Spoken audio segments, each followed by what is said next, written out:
With its short front straight and asymmetrical layout, including a trademark left-hand dogleg on the backstretch, this demanding 1-mile circuit has been a favorite with top driving talent since it opened in 1964.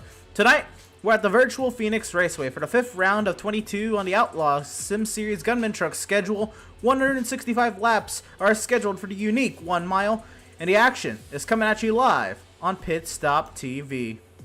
Good evening, everyone, and welcome to the virtual Avondale, Arizona. Devin Zimmerman joins me on the call this evening, and Vincent Cortez is on our social media coverage. And Devin, a fun night is slated for this jewel in the desert. A lot is going on when we look at the track map.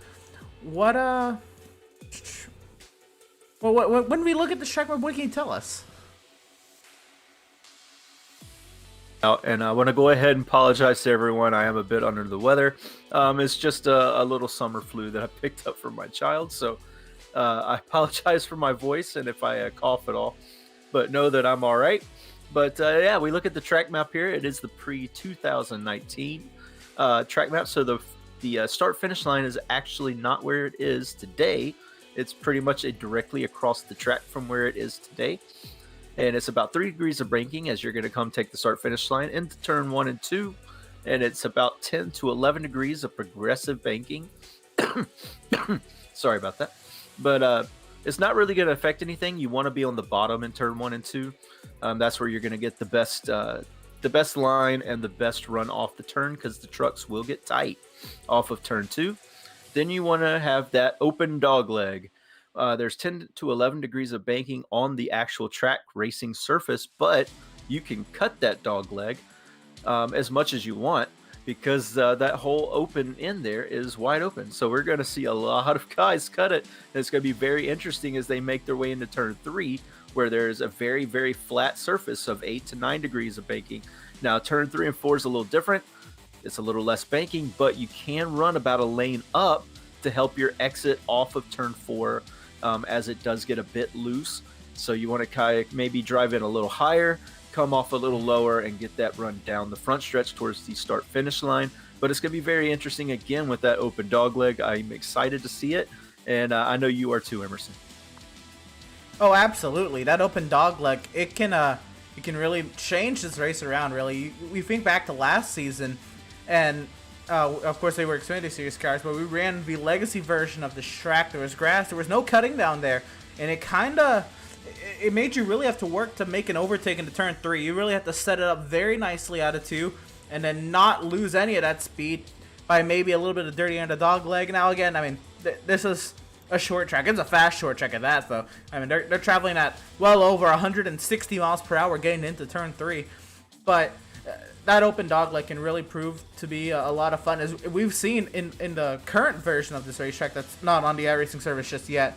It is absolutely treacherous on starts and restarts to go into that corner, which would now be turn 1. But tonight it is turn 3 for us, because that's what we have. What we also have are updated points following last week's race at the Auto Club Speedway, and Greg Holt has shot out of a cannon to a 30-point margin over Homestead race winner Jeremiah Stutzman, Joseph Chiazzi, who's been very consistent there in the 3rd position in points, Seth Fitzpatrick there in 4th, Seth Berger in 5th, with the Rockingham race win 53 back, a point leader Greg Holt, Theron Elam Jr. in 6th, Evan Smith in 7th, Brad Bothwell, our 3-time pole winner this season. Can he go for 4 in a row tonight? That'll be interesting to see. You'll see 9th place Joshua Balliet.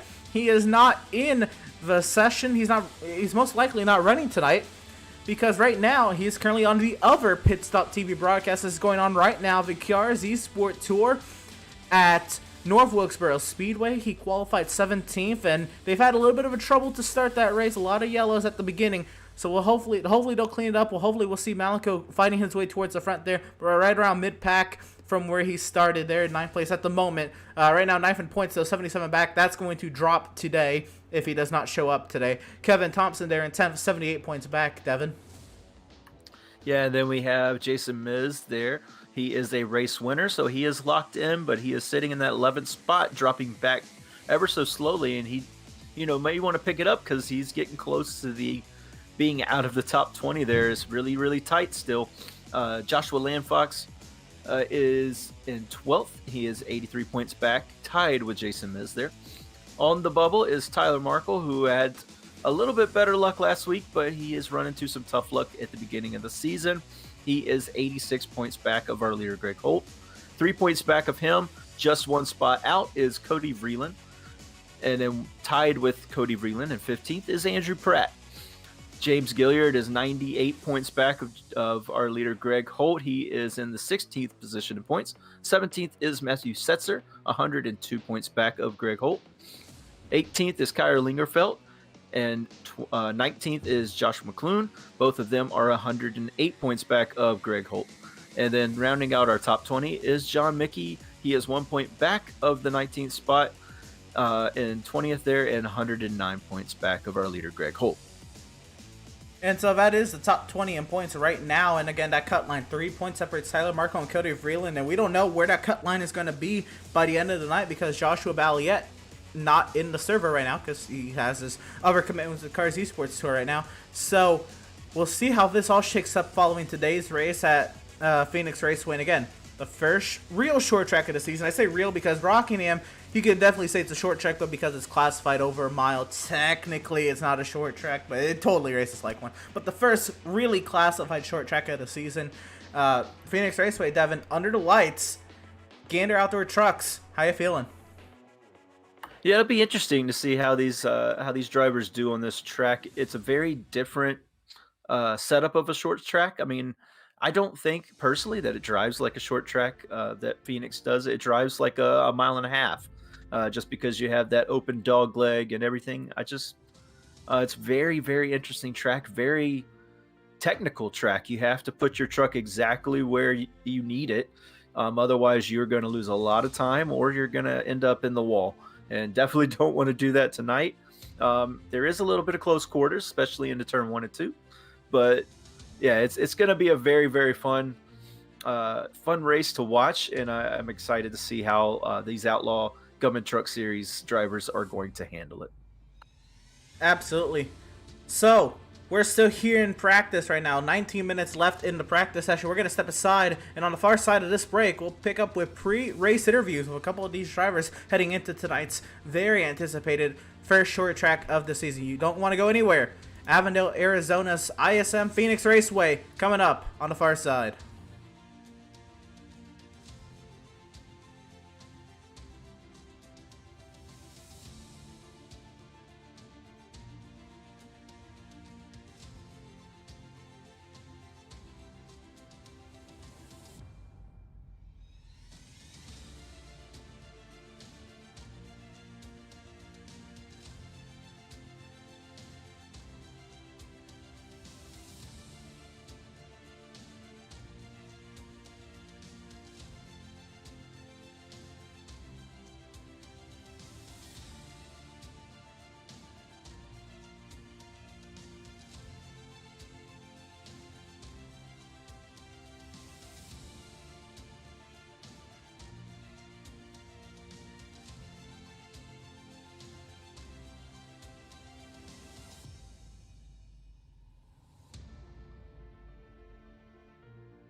Sound art is a product that is a speaker and it's art. We combine it together and we call it sound art. What makes it so unique that any picture can be your speaker? Sound art gives you the high quality sound without the ugly speaker. This isn't a picture with a speaker, the picture is the speaker. Just imagine your wedding picture uploaded onto a canvas and now it's speaking 10,000 tunes. I mean, it's a very cool concept. What we like so much about it that you can take anything that means something very special to you, upload it on the canvas, have it hanging up in your room, your balcony, wherever you want to put it, and now it's a speaker. I mean, how cool is that? It's something that we have that and no one has. No one has this product. It's just a great gift to give anybody. It's just a neat concept. Around here we say, art never sounded so good.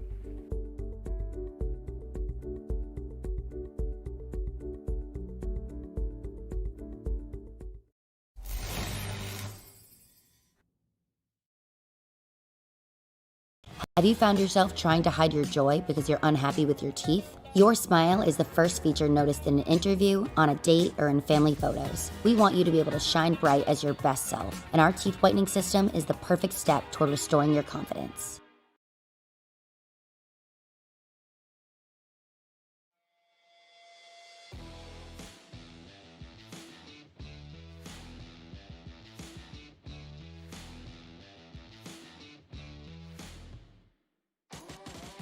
Welcome, race fans, back to the virtual Avondale, Arizona. We're here at Phoenix Raceway, the 1 mile jewel in the desert tonight for the Outlaws Sim Series, round number 5 of 22 on the schedule. And again, Devin Zimmerman, Vincent Cortez alongside me this evening, and it's going to be one fun night here at the unique 1 mile racetrack. Devin, again, a lot of hype coming into this race.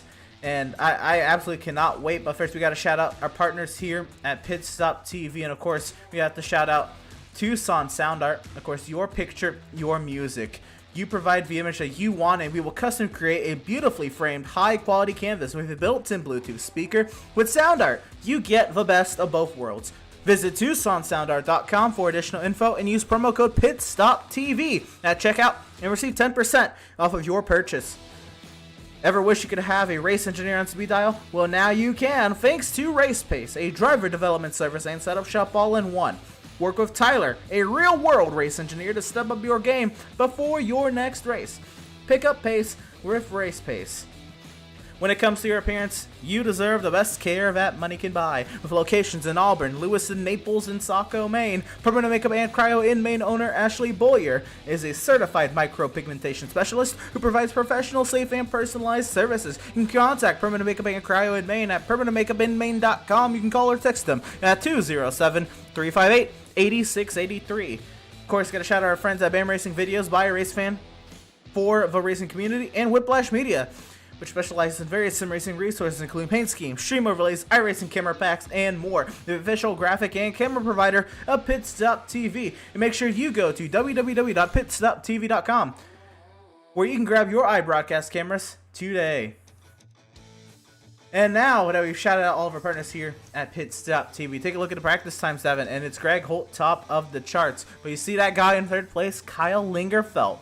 We know he's fast at these short tracks. Last season, he qualified on pole at Richmond. He won at Martinsville, by the way. I should have prefaced it with that. Won at Richmond in the playoffs to advance into the next round. Saw himself with a chance to make the Final Four. He just needed to have a good race at Richmond. He qualified on pole at Richmond, and he spun out of turn 4 in the first lap. It was so heartbreaking. He couldn't recover, and unfortunately, that was kind of all we heard from Kyle Lingerfeld at Richmond. But another short track tonight, Devin, here at the Jewel in the Desert. Kyle Lingerfeld, you want to talk to him? Yeah, let's get Kyle Lingerfeld into the broadcast booth here and pick his brain about what he thinks. Kyle Lingerfeld, you got a copy? This is Devin in the booth. Hey, I gotcha. Hey, how's it going, man? We see that you're up towards the top of the leaderboard here. It's nice to see. What can you tell us what you're looking forward to tonight at Phoenix? Honestly, I'm just hoping for a top 10 run at this point. It's been a pretty bad, rough start to the season, battling myself and just these trucks in general. Open setup has been a totally new, different challenge to this league. Definitely been fun. Hope to have some decent speed here and get a good run tonight, though. Exactly. We want to see you have a great run. I know last week you thought you maybe had something for him at Auto Club. I remember seeing your... I believe it was your social media. You were like, look for that 65 truck out there. And unfortunately, it just wasn't to be. And you talked about the rough season. Is it just the adjustment to the open setups, or is it the competition that's come in? What can you tell us about the beginning part of the season for you? It's definitely been the setup part. The easy part is finding the handling. The hard part's finding the speed. So that's where it's really coming to the struggle. But last week, my teammates did have some good runs. A couple guys ended up in the top 10, running the same setup I was. I ended up getting loose on fresh tires on that final stop. So that didn't help me, and I dropped like 17 seconds back or whatever, so I lost mad position in between that. So just can't be making mistakes anymore, and need to start doing something and getting up front and potentially win a race here soon. Yeah, we'd like to see you up back at the front. I know these short tracks are your what you like the most. You've won Martinsville last season.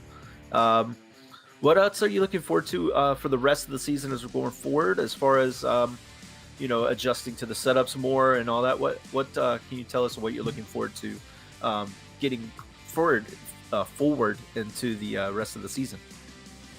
Well, for me personally, there's a very exciting schedule coming up here. In 2 weeks, we go back to Martinsville, and then in 3 weeks, we go to Bristol Dirt, and those two are definitely circled. So hopefully, we can show up before then, though. Awesome. Well, we hope you do, and we're going to let you get back to it. But before we do, if there's anyone you want to thank, go ahead. This is your time. Go ahead and give those shout-outs that you want to give. Yeah, for sure. I'd like to thank Raging Cajun, Graphics and Designs. He always brings me a great scheme. And recently, we've been trying out Reaper Speed Lab, and we hope to put on a great show for them tonight as well. Awesome. Well, it was great to talk to you, Kyle. Good luck in the race tonight, and yeah, keep it up towards the front, man. Yeah, thank you. Hope to talk to you guys a lot more here soon. So let's see.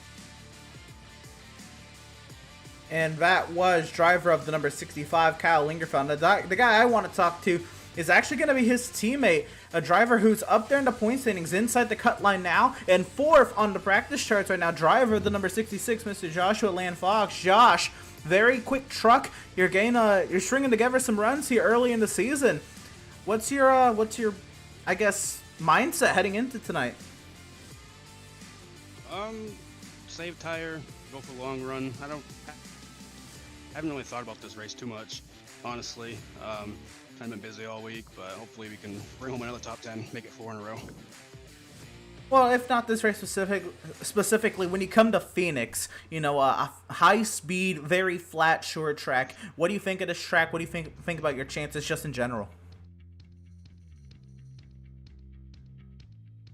When I came, I hadn't really run the track before practicing today, but I do like it. It's a fun track. I think it's gonna be good racing. I don't really know if I can get a top 10 tonight. I like to try. I'm hoping for a top 50. That's my goal. Absolutely, and a nice tidy run like that would keep you up in the point standings. But now you are inside the cut line of the playoffs. How would you kind of grade your start to the season? Very surprising, honestly. I was hoping to at least finish in the top 20 at the beginning of the year. Fighting for a playoff spot feels real good. Yeah, absolutely. And now you look forward to the schedule. I know Kyle was talking about, Martinsville and Bristol Dirt. And coming up, you have Las Vegas, the very next round. How are you feeling about your chances looking forward to the schedule as well to kind of keep yourself up there, including tonight? I feel pretty good about Martinsville. We won that in preseason, so I'm hoping to get some more laps led there. Vegas, I feel pretty comfortable at. Bristol Dirt is going to be a test for me. I don't think I'm going to do good at all, but you never know. A little bit of practice might go a long way. Absolutely, Josh. So tonight, or last week, we ran caution free at Auto Club Speedway. I don't expect that the same to happen tonight, but it very well could. If we do go green, you said you want to save tires. How do you feel about your chances of going long run pace here? I think my long run truck is pretty good. As long as I don't overdrive the corners, I do have a tendency of doing that. As long as I can get on the gas late, I think I might have a good chance of saving tires and making it longer than a lot of these other guys. Right on. Well, Josh, best of luck to you in tonight's race. I'm going to give you the floor now to shout out whoever you're going to shout out. Thank you, whoever you're going to thank for I guess, putting you in this position to capitalize right now. Yeah, shout out to Outlaws Sim Series and putting this show together and all the fans watching, and Dark Horse Racing. Hopefully we can all get good finishes tonight. Absolutely. Well, that is now two Dark Horse Racing drivers we have talked to, Kyle Lingerfeld and Joshua Land Fox, both drivers, again, looking pretty sporty on the practice charts, Devin.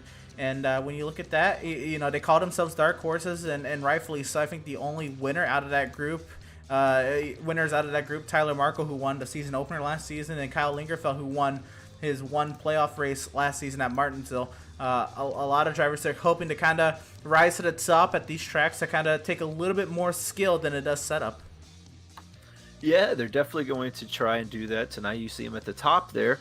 Tyler Markle is a little bit lower, but he's still up there. He normally, we don't really see him at the top during the practices. He normally comes in around the race time. He's sitting there in 12th, as you can see. But I just want to hit on one thing that Josh Fox said, which was getting on the brakes late. So that's kind of a weird thing for some people to hear. Normally, you want to get on the brakes early, or not the brakes. I'm sorry, the gas. But normally you want to get on the gas early. You think that's okay, gas, more speed. I'm going to get faster off the turn and you know, be faster overall. But at a track like this with a flat track and a very, very loose truck, because it does look like what I'm seeing from some of the running so far is the trucks are very loose out there. And with it being a loose truck, you do want to wait just a little bit longer to get onto the gas. Because that will save your tires, and in the long run, you will be faster. It doesn't really make sense. I mean, to go slower to go faster type of deal, but it is an art form because a lot of drivers, including myself, you know, we want to get to the gas as soon as possible because it just in our heads we're trained gas equals more speed. But in the long run of saving tires and being faster over the entire run, and not just a couple of laps. That's something that you have to perfect in your driving style, and hopefully he can do that tonight. Hopefully some of the other drivers can do that tonight as well.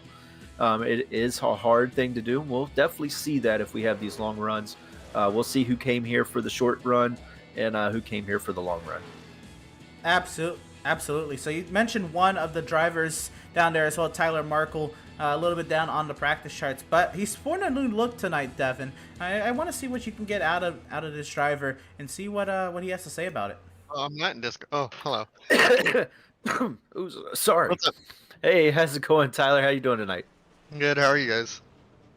I've been a bit better. I'm a little sick right now, but no, man. I can hear it, man. Yeah, I don't sound like myself, but we just wanted to get your feel of how the track's doing, how the setup feels, and what your expectations are here at Phoenix. For how the last couple of races went, I'm gonna say where I'm at in practice is probably where I'll be. 12th. I seem to be 10th to 14th every week lately. So, and then with Max's setup this week, I think it'll be okay for me. It's been better than all the other ones I tried. Adam, I tried all 4 of his setups and I didn't like it. So, and that's all I have. Personally. All right. Yeah, I mean, you definitely have to find the one that feels the most comfortable in the track. It's all about feel, so I definitely get that. As far as the early season troubles of what you talked about just a minute ago, what can you tell us about maybe like your grade for the for your season so far, and what you hope to improve on as we get into the heart of the schedule? I mean, I'm happy with how I've been running. I just wish the only one that I wish I did better was Rockingham. Like, I think I finished all the other races. Rockingham was just that one that I was top 8, 7 all day, and then I got hit at the end and got wrecked. But I guess the goal would be to do what I did last year, at least make the playoffs again. We have a lot more people. It'd just be an accomplishment to make it this year again.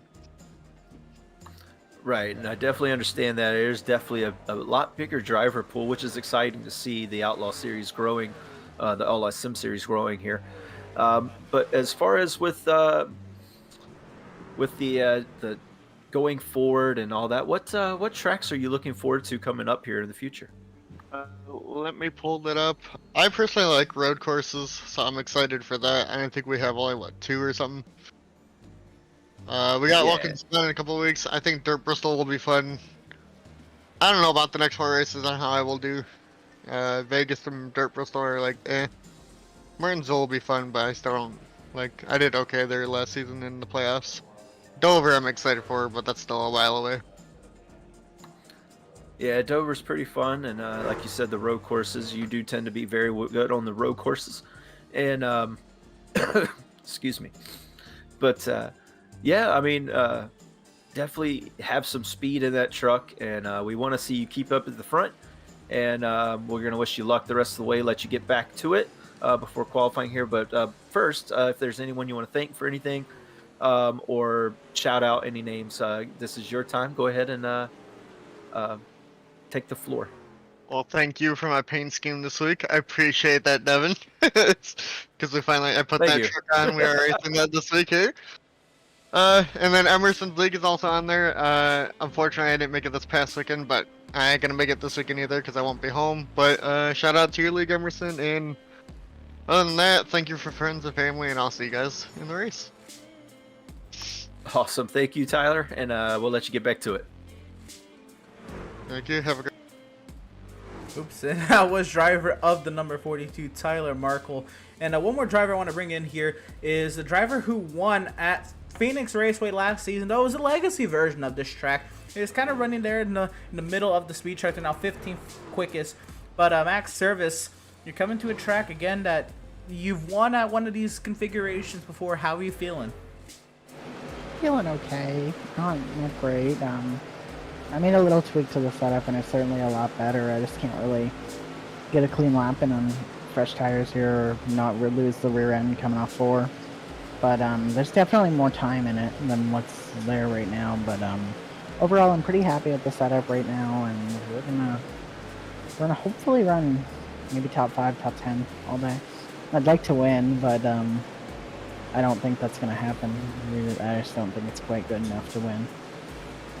I guess I'll have to wait and see. Max, we look at last season's race here. Again, the older configuration with the grass on the back straightaway and all that. But still, a lot of green flag laps then. And we ran caution-free last week at Auto Club. The trends say that this race could go fairly caution-free or very few cautions. How's the long run pace in that 81 truck? I'm hoping it's pretty good. It doesn't seem too bad in the long run. My only concern is after about 20 laps, if I choose to shift in 1 and 2, which I'm not doing right now, the temperature creeps up just a little bit and the gauge starts flashing at me. But other than that, it should be pretty good on the long run. It's holding up a lot better than we did last week. It's not plowing tight after 10 laps, so I don't know. We're gonna find out. I hope it's really good in the long run because it feels really good.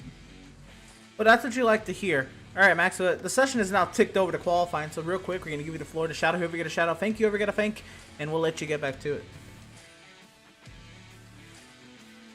I gotta shout out my buddy Seth. So in Colorado, miss him tonight. Not gonna be here. I'm sure we're missing Burger Nation on broadcast. Hope to have them back soon. That's all I got. Fair enough. All right, Max, we'll leave you to it. Best luck to you tonight. Thank you.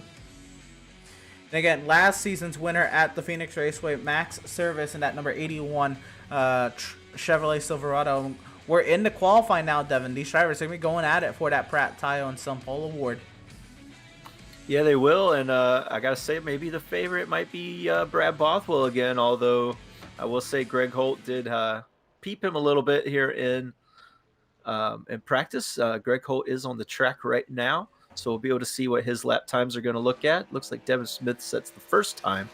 But, yeah, watch out for that 31 machine going for 4 in a row. Yeah, 4 poles in a row. Quite a remarkable feat. We're going to go on board now with the 3 truck of Greg Holt and see what he can do here. And again, these drivers, they have 3 laps to their credit. So Greg Holt's first lap will already put him top of the charts. So what does he need the other 2 for? Well, at this point, to improve and to maintain that gap at the top of the timing sheet, nearly over a quarter of a second faster than second place driver Devin Smith, who's actually just gone top of the charts again. Yeah, and then we see Holt spin out into 4. Max Service talked about how loose these trucks are at the beginning of the run into turn 4, and with this qualifying setup, I assume it's a little bit more loose just to get more speed. Loose equals speed. So Devin Smith, though, very impressive so far. Yeah, Devin Smith bringing the hot lap pace. We're now looking at last week's winner, Joe Weaver, in that number 28 Motorcraft Ford F-150. He works his way off of turn number 4 into the start-finish line to complete his, I believe that's his third and final timed lap. Weaver will go 5th quickest. And I think that's all she wrote for the 28. Maybe he'll get another lap in it. Can't quite tell. But Devin Smith, Brandon Richardson, Joshua Gaffrey, John Mickey, some amazing hot lap pace right out of the gate. Yeah, definitely setting some good laps. Nice to see some different names up at the top there.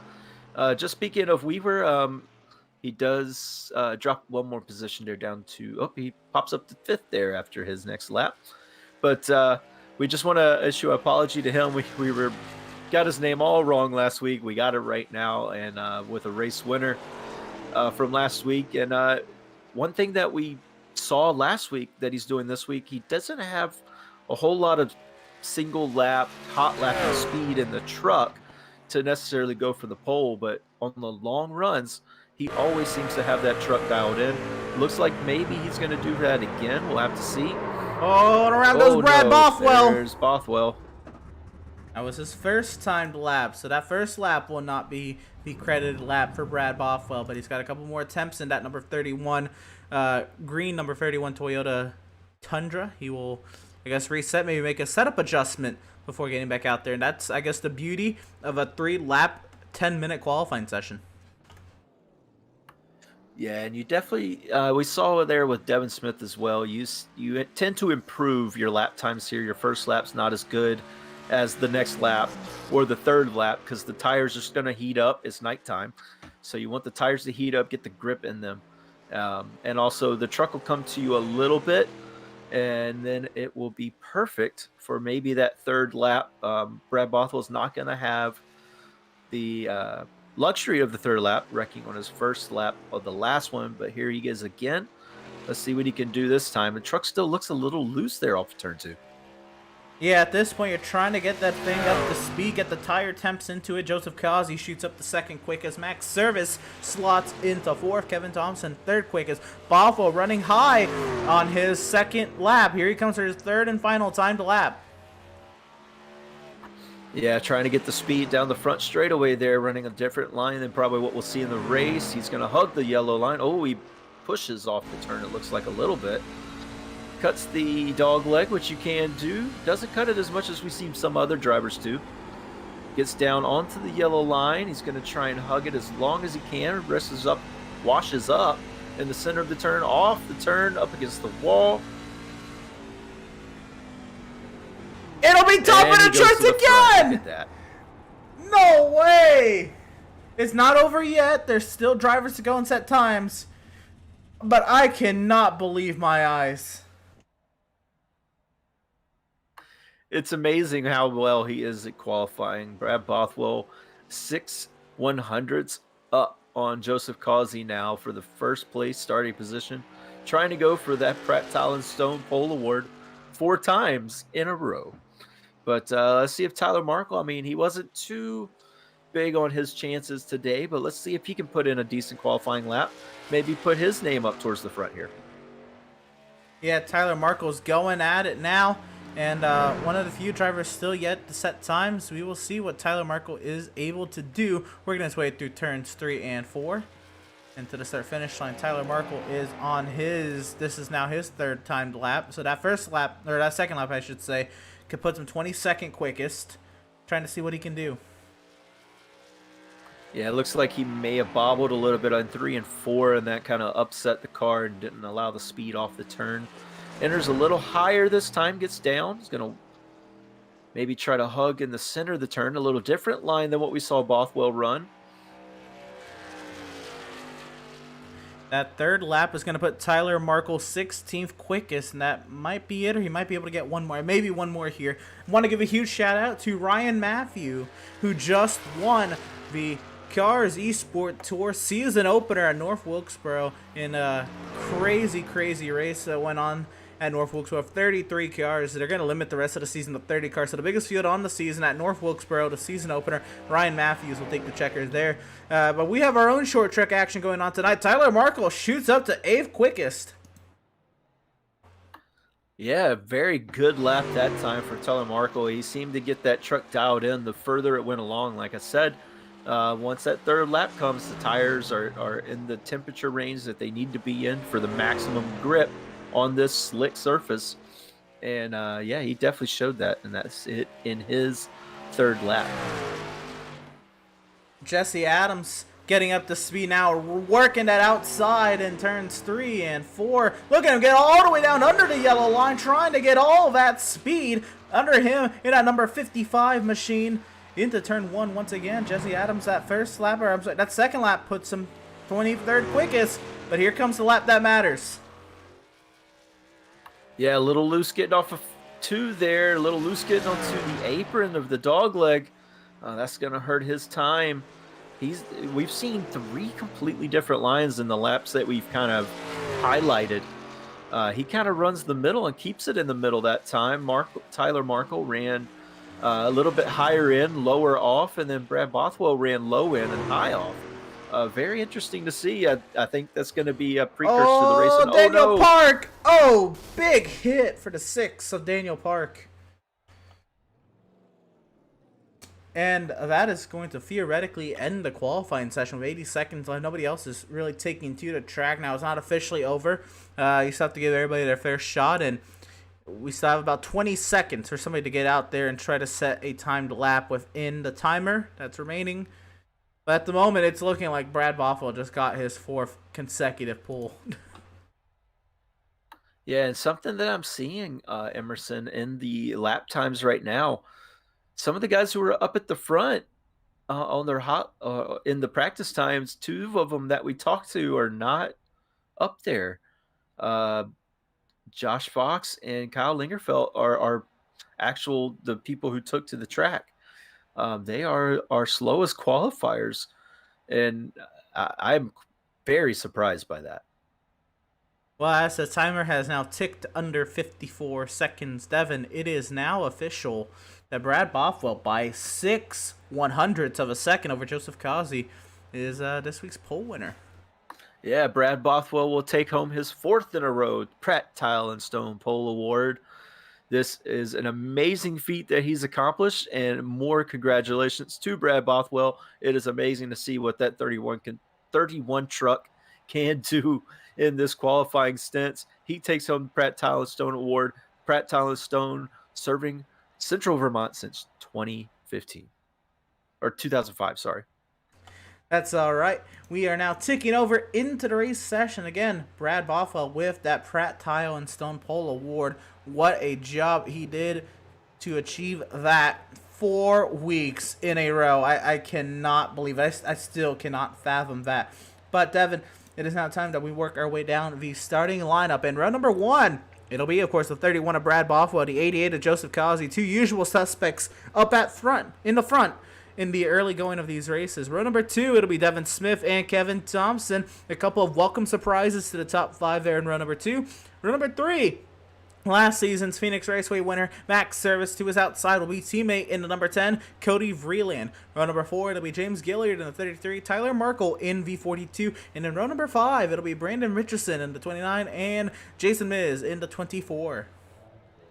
Yeah, and then after that in 11th is going to be Joe Weaver, last week's winner. And outside of him is Joshua Gathright in the 12th position, or 12th. And then 13th, John Mickey in the 69 truck. And then 14th, Greg Holt, who we saw wreck in qualifying and kind of ruin his chances of being at the front. 15th, Matthew Setzer. 16th, Jeremiah Stutzman in the 71. 17th is Eric Peck in the 25. 18th, Farron Elam in the 98 truck. And then the 10th starting grid, or 10th row, we're going to have Andrew Pratt in the 75 and Jeremy Poole outside of him in the 32 truck. As the drivers begin their pace laps, we have Jesse Adams starting 21st, Blake Massengill there in 22nd. 23rd, it'll be the 6th of Daniel Park, and 24th, it'll be Kyle Lingerfeld. 25th, we'll find Joshua Land Fox. 26th, it'll be Jeff Converse. 27th, Seth Fitzpatrick. 28th, Joshua McClune. 29th, Garrett Velzy, and 30th, Matt Rogers. Yep, then 31st is Andrew Schroeder, who chose not to qualify. He is rounding out the grid as they come around turn 3 and 4. Again, these drivers, they have added a pace lap here, so we will be able to talk a little bit more. I was getting a little skeptic there if we were going to be able to get a little bit more time. But these drivers, they have now practiced. They have now qualified. Now 70 minutes into this race session, into this league session, and we are now ready to go here at the Phoenix Raceway. Want to take a look at the weather really quick, Devin? You said it's nighttime, it's cold. It is really cold on that track, 70 degrees Fahrenheit. That makes conditions very difficult for these drivers. Yeah, like I said, it's going to take a couple of laps for the tires to generate any heat whatsoever. So these first couple of laps, you want to take it easy. I mean, it's going to feel good because the truck's going to want to go. But you got to take it easy. Take care of your stuff. It's a long race. You got to be there at the end. Absolutely. And now we just watch them work their way through that dogleg. You see all that pavement under the yellow line on the right side of your screen. That is all legal here at the Phoenix Raceway. This is not a super speedway where you must stay above the double yellow line. That's a single yellow line. That is all fair game. You're going to be seeing all these drivers use up as much of that track as they can if their setups can handle it. But now, the iRacing.com safety vehicle will find its safety in the pit lane, in the field, in the hands of the lean green number 31 machine. Brad Bothwell leads us to green here at Phoenix.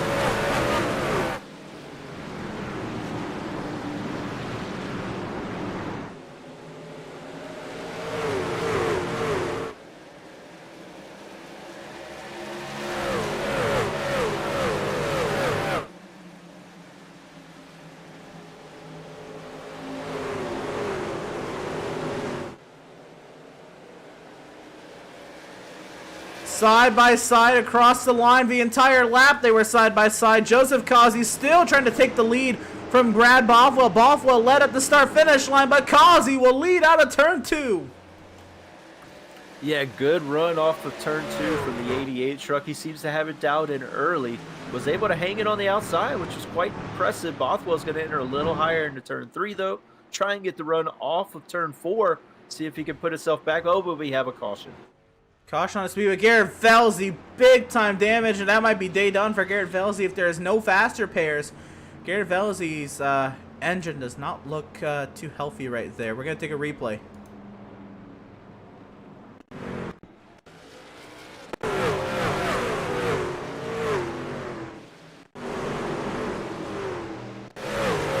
Trying to see right here what happened to Garrett Felsley in the 48 truck at the back of the field. Second to last driver right now.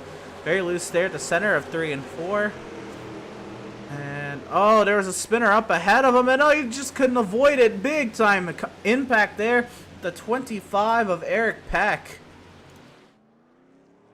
Yeah, I think maybe Eric Peck just lost it off of turn 4. It's really loose. I mentioned it in the opener. Very loose off of the turns in these trucks. And maybe he just lost it. And just unfortunate for Garrett. Nowhere to go. So we'll see here what happened to Eric Peck and if he was contacted or if this was indeed a solo incident through turns 3 and 4, trying to work that bottom side there. A little too much under the yellow line, a little too slick down there on a cold racetrack, cold tires, trying to get the truck to turn a little too much very early. Yeah, just cold tires. It doesn't feel well when the get back on the gas and those back tires just want to spin because they're not gripping the track like they should, and that's exactly what happened. Garrett Felsley, just an innocent bystander, but unfortunately, it looks like the 48 truck took the brunt of that impact.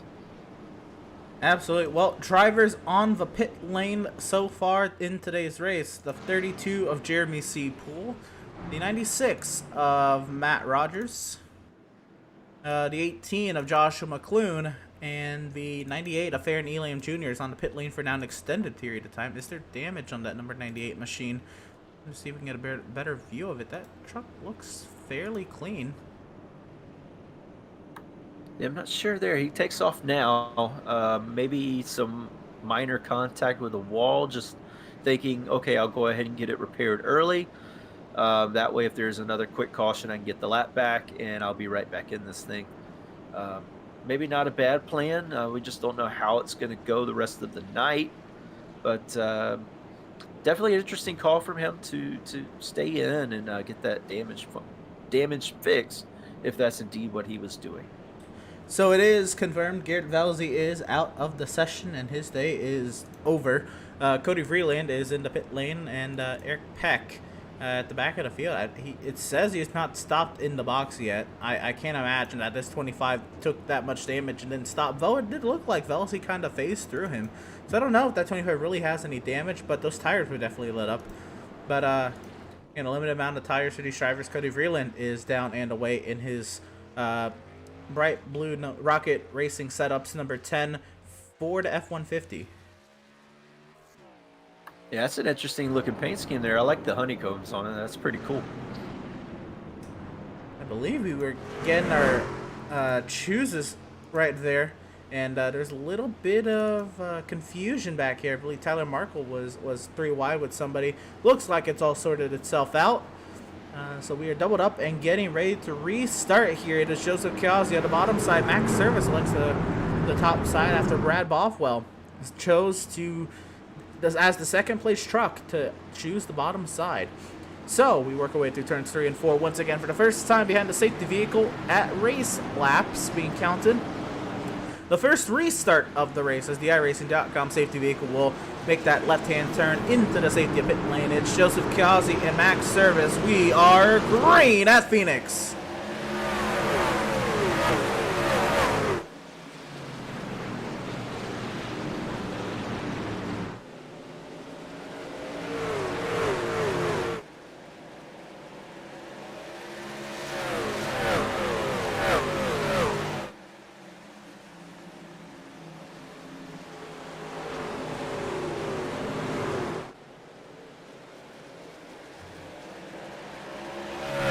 Race leader Joseph Kiozzi now opens up to a half-second advantage, and he'll set a fastest lap that time around. We still have yet to get, I think, an entirely green lap to see what the true, I guess, early fastest lap would be. Brad Bothwell elects to stay closer to the racing surface there in his number 31 machine.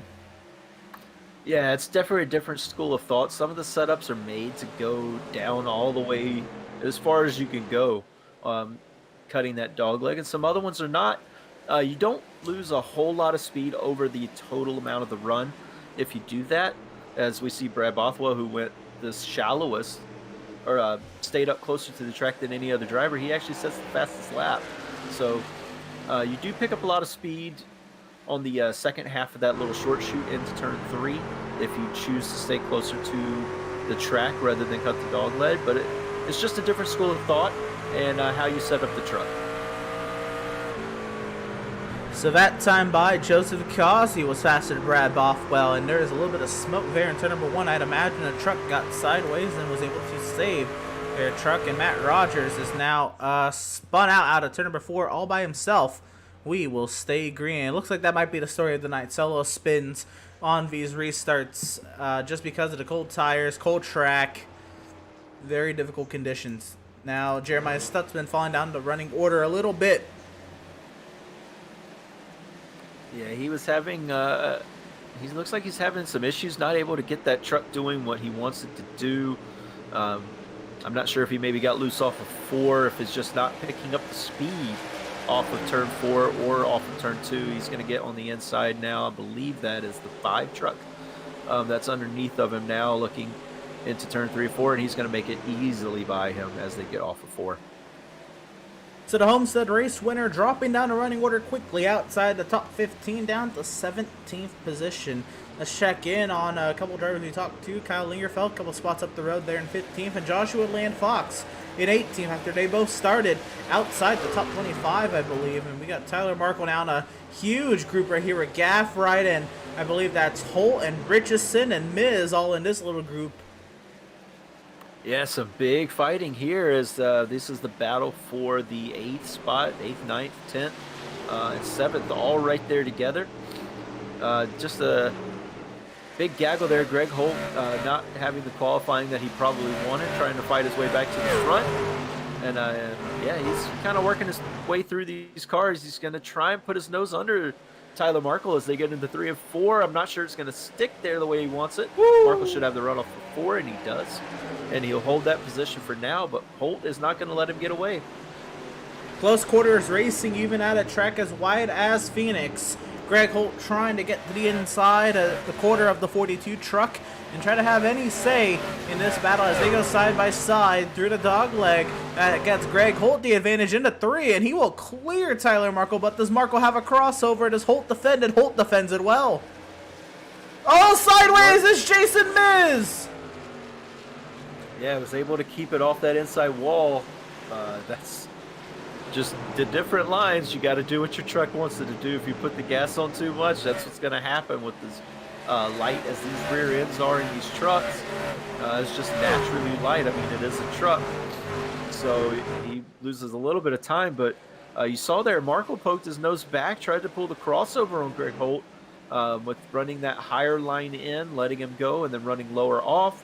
You do tend to get the better run down the front stretch of Phoenix, but not able to make it stick. Greg Holt will hold on to that 8th place position, and now Tyler Markle is under fire from Brad Richardson. Yeah, Brandon Richardson getting his fair share at the look of the number 42 Sorrento's Pizza Chevrolet Silverado. Looking back now at Brandon Richardson's Toyota Tundra. Trying to close that gap is Richardson. Driving it deep on entry, but you'll see Tyler pull away here on the exit a little bit there at the center and really start the gap here on the exit. Yeah, I apologize, Brandon Richardson. Both of them staying up closer towards the actual racing surface in that dogleg now. They might have similar setup to Brad Bothwell, but both these guys running very similar lines pretty much all the way around the track. That could hurt Richardson in the end. He's got to find a way, a different line. If you run the same line as the guy in front of you, you're not really going to get past here. There is multiple lines, so you just got to make the truck work at it and figure out a way to do that. Very impressed with the Floridian James Gilliard, who was in a prime position to make the playoffs last season and then encountered, goodness, I can't remember, I believe a wrist injury that prevented him from competing for 6 to 8 weeks. He obviously fell out of championship contention or playoff contention, and then of course did not have his fair shot at a title last season. So this season, a little bit of a redemption tour for James Gilliard, and the Floridian up into the top 5, and very impressed with the run right now for James. Yeah, himself, Kevin Thompson in front of him, Devin Smith behind him. These three kind of not really have been up towards the front in any of the qualifying sessions so far. They've kind of been mired in the mid-pack in qualifying, and then just, found their way towards the front in different ways, whether that be pit strategy or just long-run pace. But it's good to see these guys up the front battling for this top 5. All of them look pretty settled in now. We got some good gaps forming in all the trucks. It looks like there's some in the back that are still racy, but a lot of gaps opening up here. There's a big gap between Kevin Thompson and Max Service there.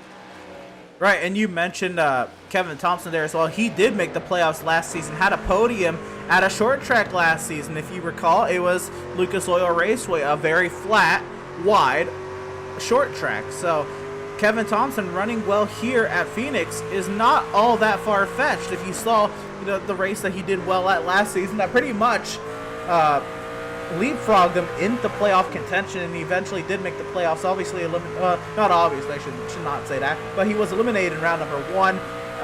It was a fairly tough round if you did not have a lot of momentum on your side going into that round, and he was eliminated from playoff contention. But looking to maybe even double back on that, maybe even go farther this season if you can keep having runs like this right now in the 4th position. I know we're very early, but look at that gap that Max Service has over Kevin Thompson, 2.8 seconds, quite the margin. And is that Max Service shifting?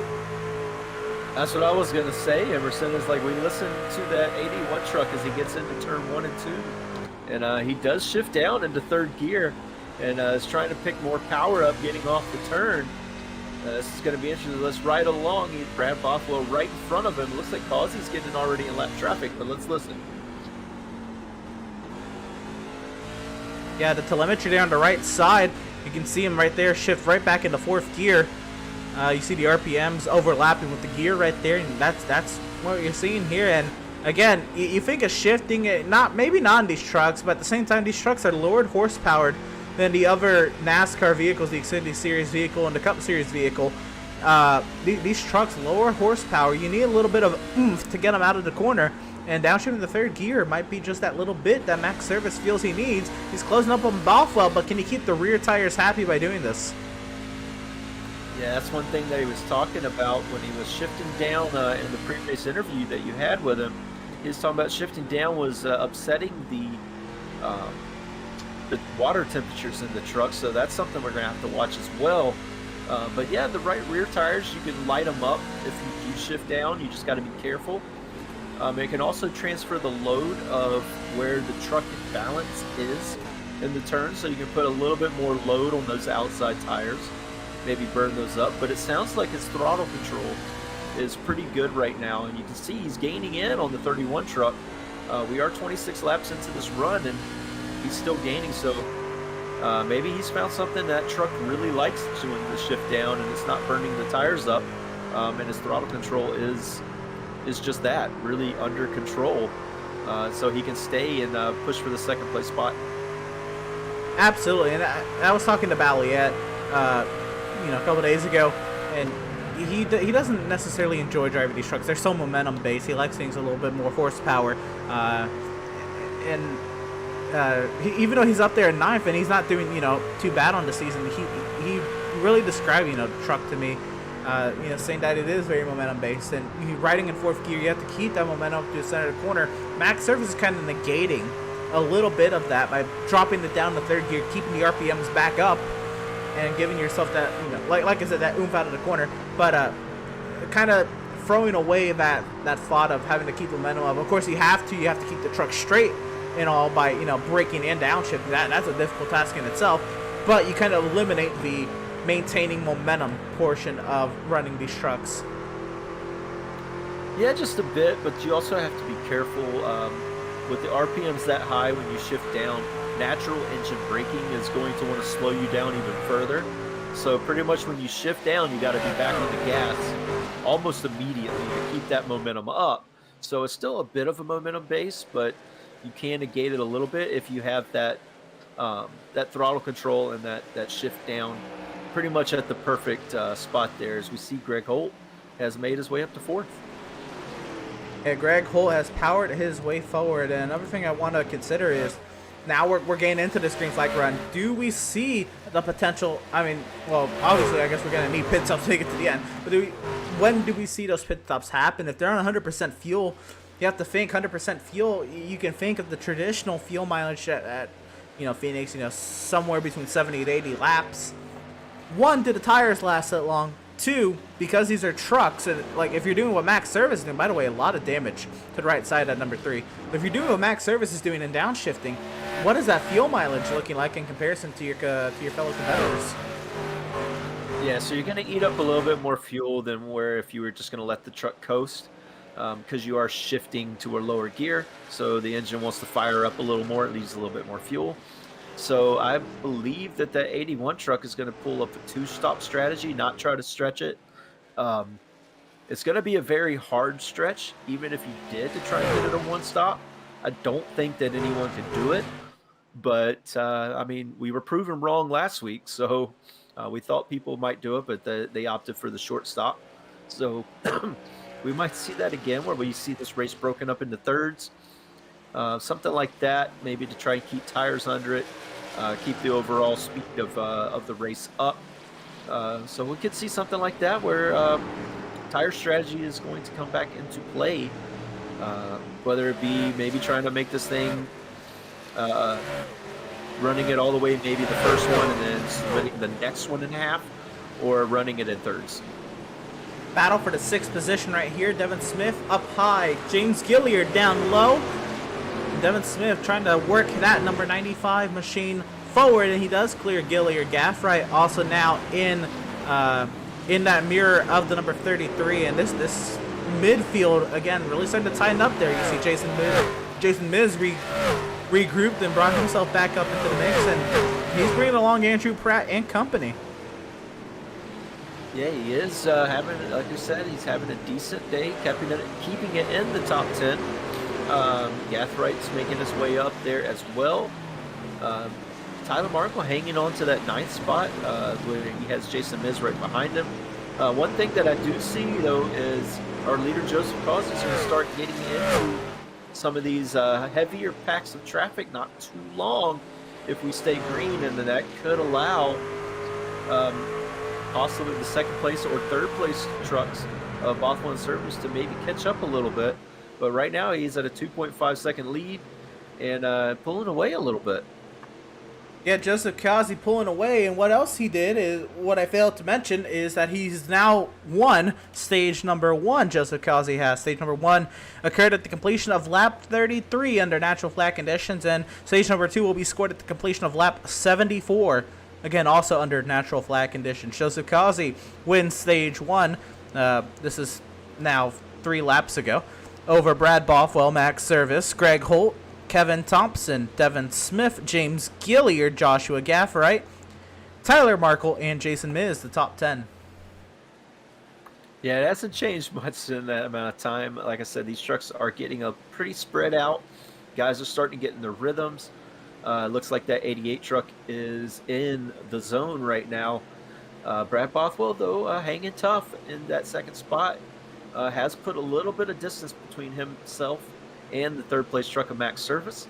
So sliding into second place, I'm sure that the 31 truck would like to be a little bit higher, maybe leading this race. But right now, just riding along, trying to see what the truck's going to do over the long run, see what adjustments you need to make on this first pit stop, which should be coming up.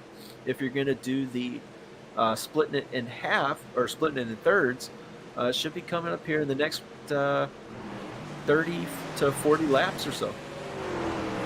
Yeah, absolutely. Splitting into thirds, you got to think, 160. That's kind of an odd number to split into thirds, but if you think 150, that's about 50 laps in the thirds, and you add 15 to that, so 55 laps. Yeah, we're going to have about 15 laps to splitting that into even thirds to see where this race will come up. And we're seeing Max Service, who got up to Brad Bothwell, but has not been able to make that move past. And we see the 32 of Jeremy C. Poole make his way into the pit lane. Yeah, and he pitted under the first caution, too. I'm not sure. He's getting some tires and stuff there. I'm not sure. This may be a little bit too early. Maybe the setup is not to his liking. Making some adjustments, possibly. But, yeah, very early pit stop there for the 32 truck, I would think. I'd have to imagine this is probably the early stop to try to get that truck corrected. He's going to have to run long for 2 stints. Yeah, that's the only thing I can think of right now. Looking forward, now we're starting to get some battles here. Jason Miz has now crept up to the rear end there of the number 42 Chevrolet Silverado, and Tyler Markle. Inverse the numbers. That's what we got here. Tyler Markle, Jason Miz going at it for 9th. Yeah, you can still see some of the trucks have started to move up and actually run on the racing line. They're not cutting the dog leg like they were at the very beginning. But Jason Miz having a good run, taking care of his tires, maybe a little bit better than the 42 truck at this point. Let's see what he's doing. It doesn't sound like... Oh, maybe he did shift down there, I guess.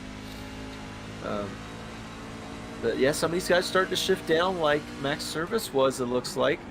See Markle still entering in that middle lane. Miz entering a little bit lower. Trying to set up for the end. Miz going to run higher off. Markle will run lower off. So you can see the difference of the lines there, what these trucks want to do.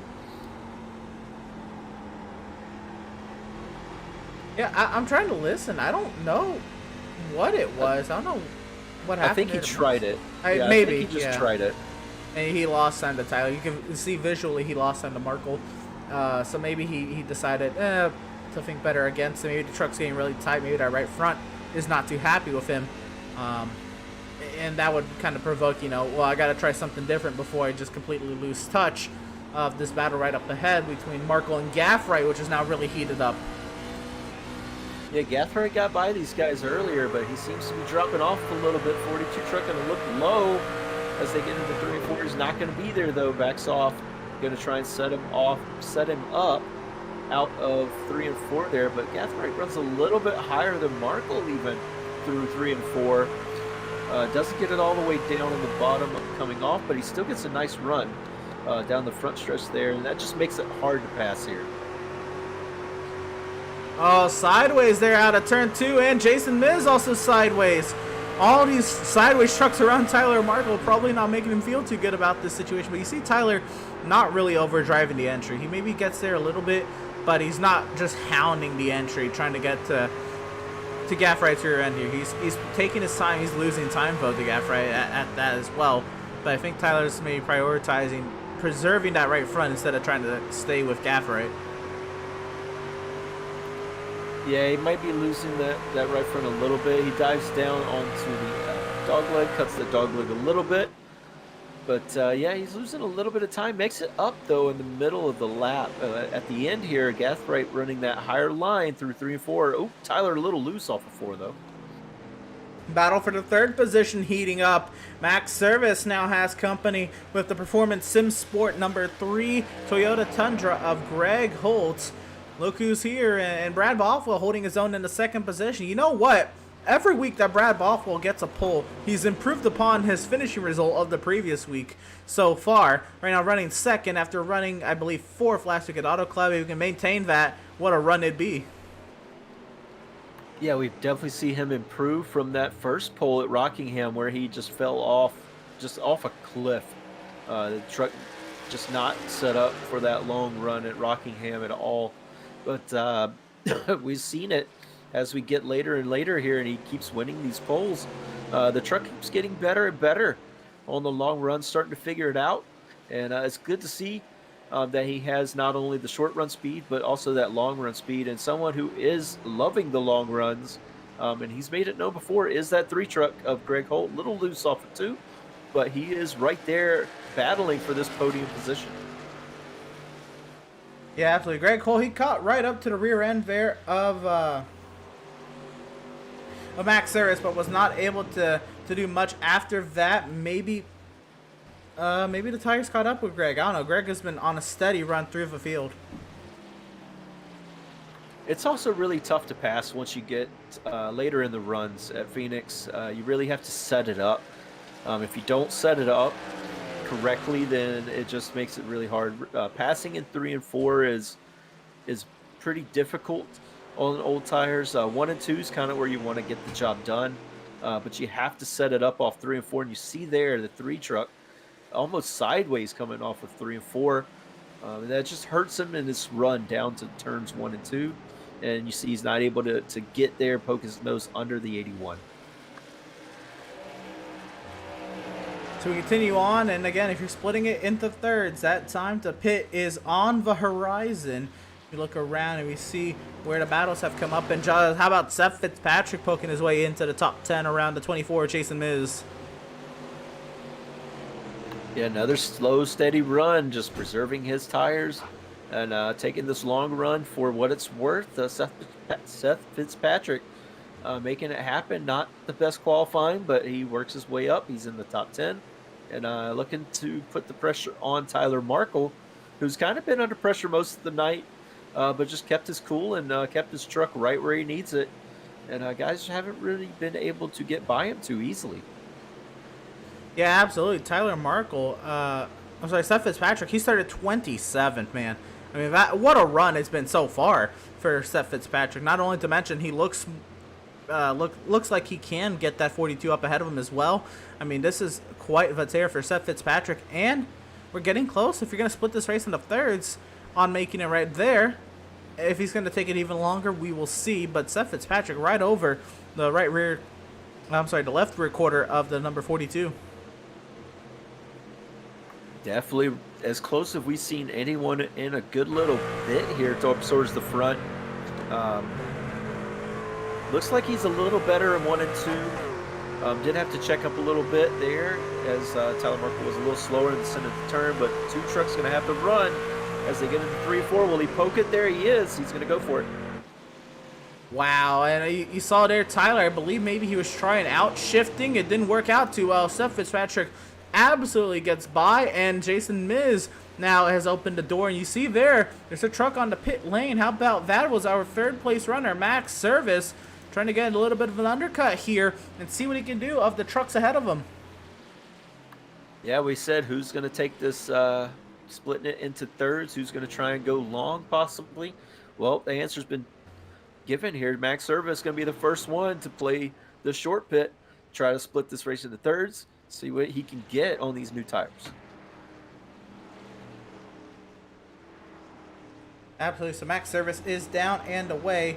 And continuing on here at the Phoenix Raceway, we will now see who this brings down with him. Nobody of note has made their way to the pit lane following Max Service just yet, so we continue on. Yeah, we're going to get to see just how fast those new tires are. He's going to have a little bit of traffic in front of him. Not too much, but it could hinder his pace just a little bit when he comes out on these fresh tires.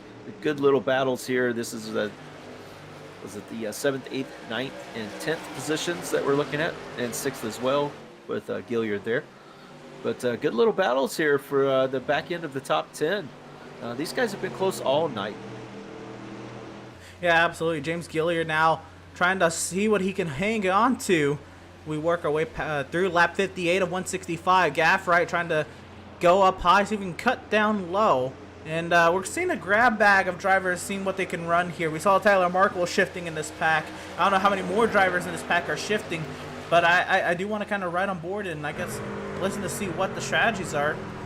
Gilliard keeping his momentum up. He's not shifting. While Gaffright under heavy attack from Fitzpatrick. Fitzpatrick's going to be the one I really want to see as he gets loose there out of turn number 4, trying to hold on to that number 2 truck. Look at that run Fitzpatrick gets on entry. Yeah, I wonder if Fitzpatrick is shifting here. We know Gathright is not, but Smith Fitzpatrick's so fast on the back.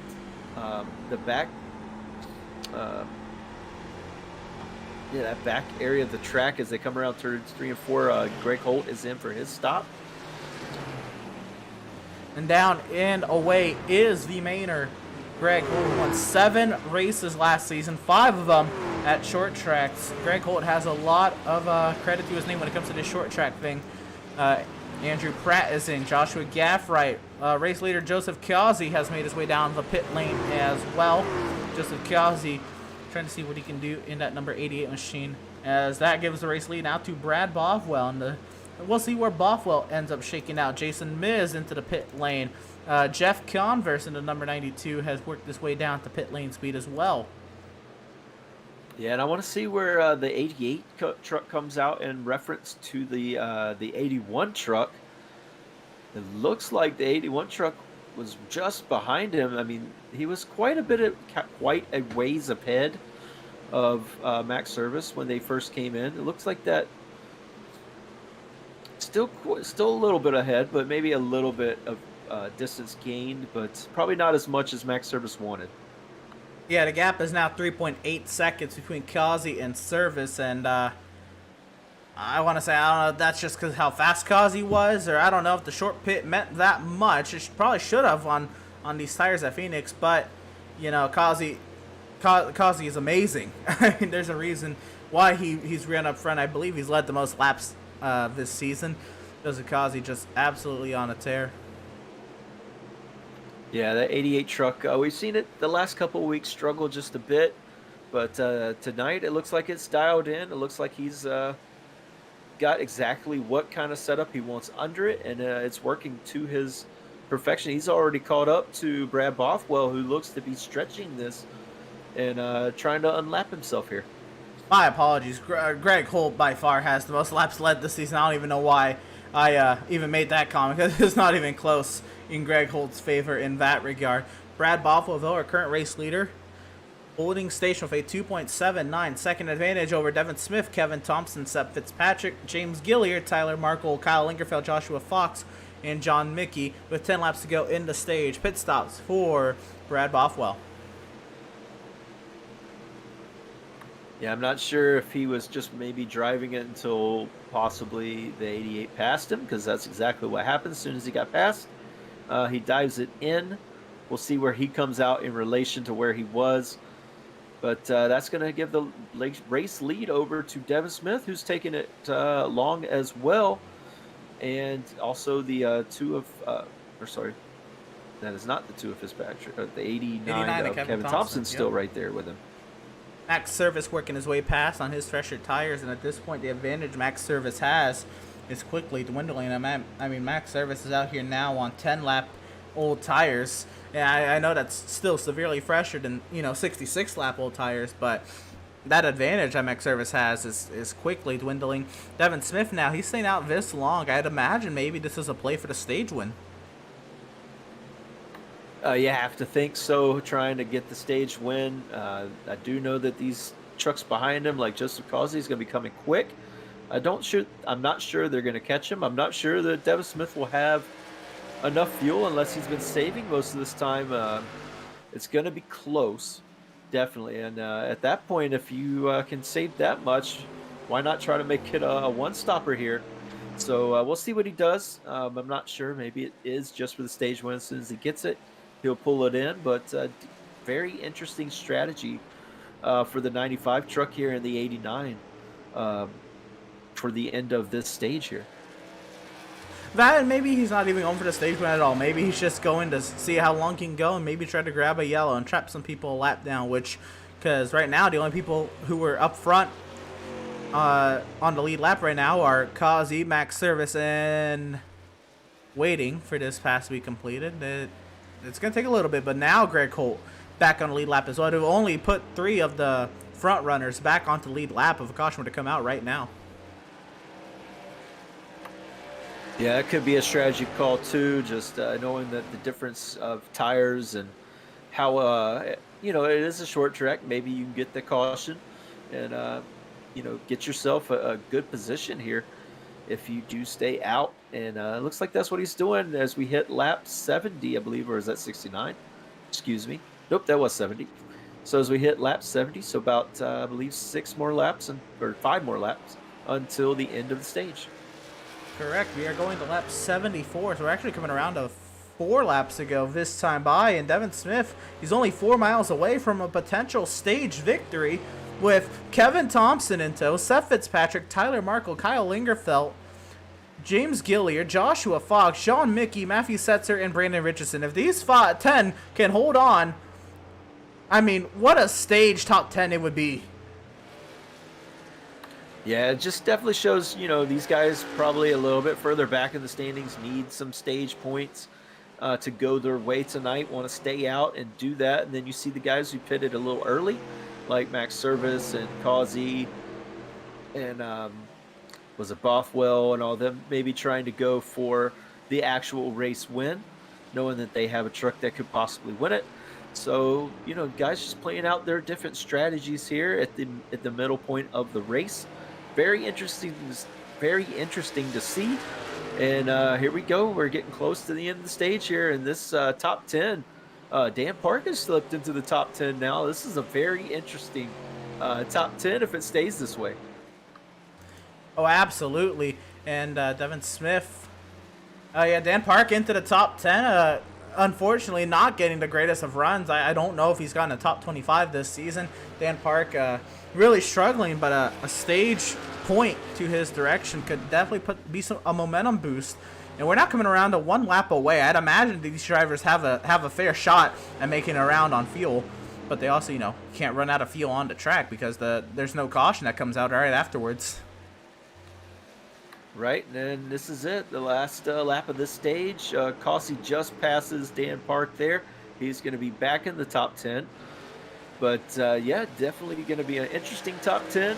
Devin Smith going for the race win and looks to have it locked up as he gets into turn 3 and 4. So Joseph Causey will still salvage some sort of stage point as the drivers work their way off of turn number 4. Devin Smith is going to be your stage 2 winner. Kevin Thompson second, Seth Fitzpatrick third, and we got the battle back here. Tyler Markle in 4th, and I believe then it's Lingerfelt, Fox, Gilliard, and then it should be Setzer, Mickey, and Causey. The top 10 as everybody kind of works their way past the line. It is now official. Causey was the top 10 at the end of the top 10 there in the stage. Yeah, right in front of Causey, somebody that we haven't really heard much of tonight. Last race's winner, we were there being passed by Joseph Causey. Looks like we were just maybe doesn't have the truck under him. He's sitting here in 21st. He did mention that Phoenix is not one of his strong suits. Oh, he clips the wall there getting into turn 1. That's not going to help either. But did mention that short tracks aren't quite his strong suit, but he was going to give it a shot, see what he did, and yeah, just not going his way tonight.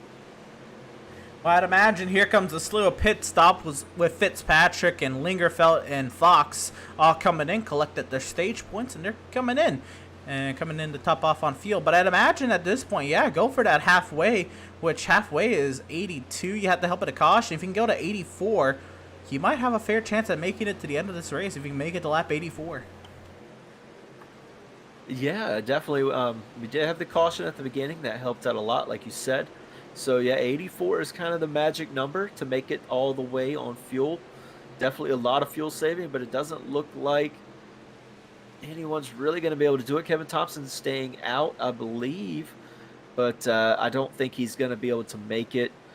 Maybe they're going to run a short pit on this stage. But, yep, these guys got their stage points coming in, get some fresh tires and fuel, and get back out there and see what we can do. Kevin Thompson is now in. Tyler Markle will stay out, and he will start lap 79 as the race leader and has about 9 seconds over Joseph Chiazzi. There's a little bit of smoke there. Maybe that might just be the lights actually reflecting. Joseph Chiazzi slots himself into second place, 5.7 seconds back of current race leader Tyler Markle. And again, Tyler Markle on a severe race winless streak right now, upwards of 35. We're looking at 39 races without a win for Tyler Markle. Don't speed. He makes the pit road speed. But Tyler Markle trying something here. He'll cut it to lap 79 before eventually having to come down the pit lane. Jeremiah Stutzman, our strategy guru of the field, still out there on lap 80 without stopping. Yeah, we see that Greg Holt, he went a little bit longer than Max Service. He's now up front of Max Service and in that second place, but Brad Bothwell is behind Max. He stayed out the longest of these top four that were the top four before pit stops. But like you said, yes, Stutzman, he's always wanted to take the risk. He's still out there trying to make it. He's got maybe 3 laps to do it, and he can make it on one stop if he does that. 3 laps to go, though. Yeah, I mean, 84 is just the number that came to my mind. I don't know if that's truly the magic number or anything like that. I'd imagine maybe the strategy guru of the field might have that magic number more than I do. Look at that. Look at the RPMs. Silent car through the corner.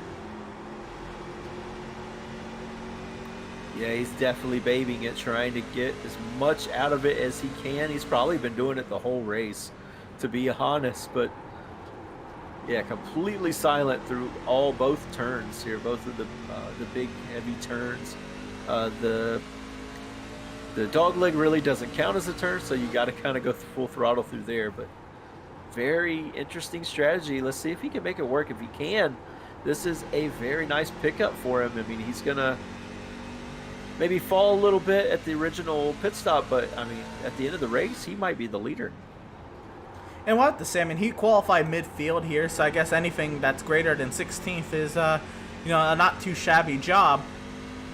But it'll be interesting to see because he'll also have fresh tires, much fresher than most of the field when he eventually does come in here. And he's working lap 83 now, still saving fuel. And he's not coming in this time. Oh, a little loose. And you know, that's a result of the truck being light. You're on 84 lap old tires, and also probably just trying to get some throttle down. And the truck's probably not too used to the throttle at this point. Yeah, let's see what he does this lap. Maybe try to stretch it one more if he can, or if this is it. Looks like he's going to dive it in. So 84 might be the right number. So it looks like he's going to make it. Oh, don't speed. He will make it a pit road speed. Can he make it to the box is the next question. Sounded like that truck was still fired up, so definitely not out of gas as of yet. But, yeah, the strategy guru of the field making it, trying to make this one stop work. Be very interesting if he actually does make it work. I believe he would be the leader after this next round of pit stops, and these guys will all be trying to catch him for the race win here. Yeah, so kind of pit stop out of the race, that is huge. But it's also going to be, how much time do you lose cutting that pit stop out of the race, and where does that all cycle out? That'll be the fun part of this race. But now that pit stops have completely cycled through. We're going to step aside and we're going to take a quick break here. Joseph Kazi, our current race leader, he has led all but the laps that are pit cycle and the one lap that Bothwell had to begin. He's led 65 of the 86 laps complete. Joseph Kazi, the current race leader, has a 6.7 second advantage over Greg Holt. We're going to step aside and take a quick break.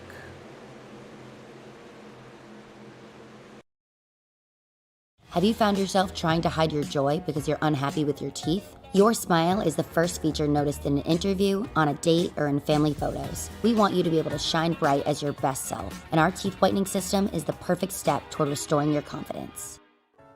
SoundArt introduces an entirely new way to listen to music in your home.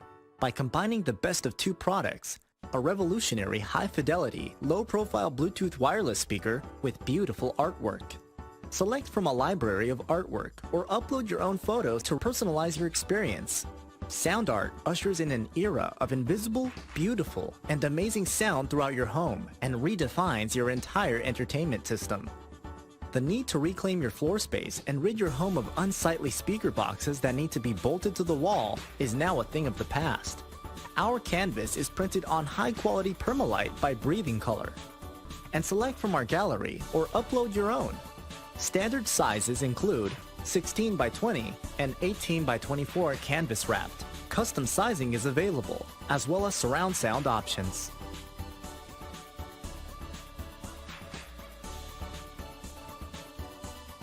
After months of quarantine, we're all interested in how we can become our best self. The team at Permanent Makeup and Cryo is here to help you get the flawless makeup look every day without the extra effort or time. When it comes to your appearance, you deserve the best care that money can buy.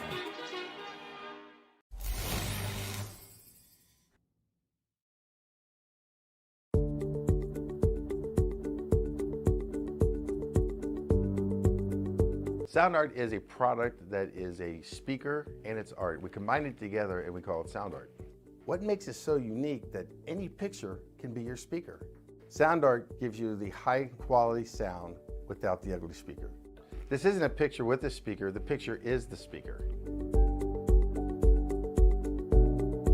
Just imagine your wedding picture uploaded onto a canvas and now it's speaking 10,000 tunes. I mean, it's a very cool concept. What we like so much about it that you can take anything that means something very special to you, upload it on the canvas, have it hanging up in your room, your balcony, wherever you want to put it, and now it's a speaker. I mean, how cool is that? It's something that we have that and no one has. No one has this product. It's just a great gift to give anybody. It's just a neat concept. Around here we say, art never sounded so good.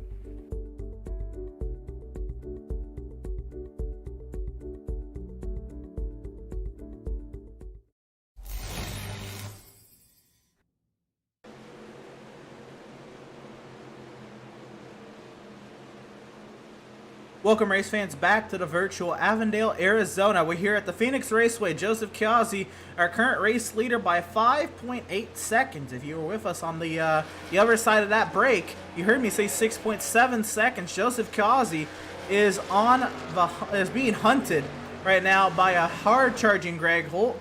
Will it hold through for either driver? We'll have to see. A lot of race still to go. Again, Joseph Kazi, the winner of stage number 1. Devin Smith, in a little bit of a strategic fashion, the winner of stage number 2. But we continue on here at the Phoenix Raceway, and it's Joseph Kazi, 5.7 seconds over Greg Holt. Max Service 3rd, Brad Bothwell 4th. Jason Miz has skyrocketed up to 5th. Seth Fitzpatrick now just takes the 5th position away from Jason Miz. I guess they are battling right now. There is that battle on the racetrack for 5th, and it's Seth Fitzpatrick clearing.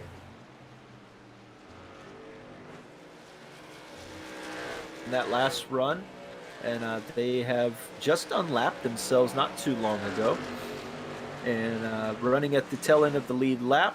I believe it is 13 cars on the lead lap.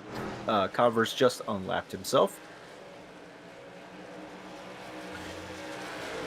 Sorry about that, I had to cough. But yeah, the 13 cars on the lead lap. Some of these guys who stayed out longer getting their laps back. Trying to hunt down and get as much as they can in this run. Maybe split this run in half at the end and have fresh tires towards the end of the race. maybe a little bit more freshy than the guys who are going to have to pit at the third way or that two-thirds mark, like Max Service and Joseph Causey, like our leaders have done. Greg Holt did pit a couple of laps after Causey, so he does have a little bit fresher tires, but it's not much. And he is starting to lose just a little bit of ground, probably trying to work around some of this lap traffic. Oh, absolutely. And we're about, what are we, about 12 laps away from seeing when Max Service has to come back into the pit lane for his final stop of the night. Right now, Max Service scored in third. Will the massive short pit help? I don't know, but this time it's going to be a short pit by a little bit more of a margin. I don't know. It didn't really work out in Max's favor, but he's also got 5 seconds in his back pocket over Brad Bothwell. So it'll be interesting to see where Max Service shakes up. We're watching Tyler Markle right now, who's in the heart of a battle here. He's got Joshua Fox right up ahead. Kyle Lingerfeld. I mean, look at the drive these two have had. They started 25th, 26th. They are now 9th and 10th. Yeah, that's was it 3 teammates all right there together in the 9th, 10th, and 11th spot. Lingerfeld and Fox both not what they wanted for qualifying. Mark will kind of show the speed of the qualifying of this group, but yeah, they're all 3 right there together now. Pretty much almost nose to tail if you consider that on a short track like this. And yeah, I mean, they have fought their way tooth and nail to get back to the front. They kind of did that short pit stop as well, I believe, Fox and Lingerfeld. So that might be why they are up there, and Markle's being able to keep with them. He does have a little bit fresher tires than they do at this point.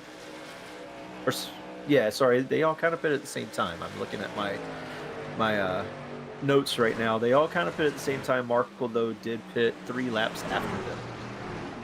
That's right, and we know, again, the pace that Lingerfeld and Fox have had in, earlier in the broadcast and practice. They were 3rd and 4th in the practice charts. Tyler Markle, he led himself a lap after getting, a decent finish out of the stage, and again, 3 lap fresher tires than his teammates. We'll see what happens here. Greg Holt is on the pit lane on lap 102. This might be the severe undercut, just trying to play any strategy he can to catch up to his teammate for the win. So, a little early, but definitely can make it to the end from here. He does have a good long run truck. He loves the long runs, pulls it in nice and safe. Let's see if he can get out without any troubles. Yeah, this is huge. If this is not a scheduled stuff for Holt, but he's laying on the throttle, I'd imagine. He only took 2 tires there as well. Wow.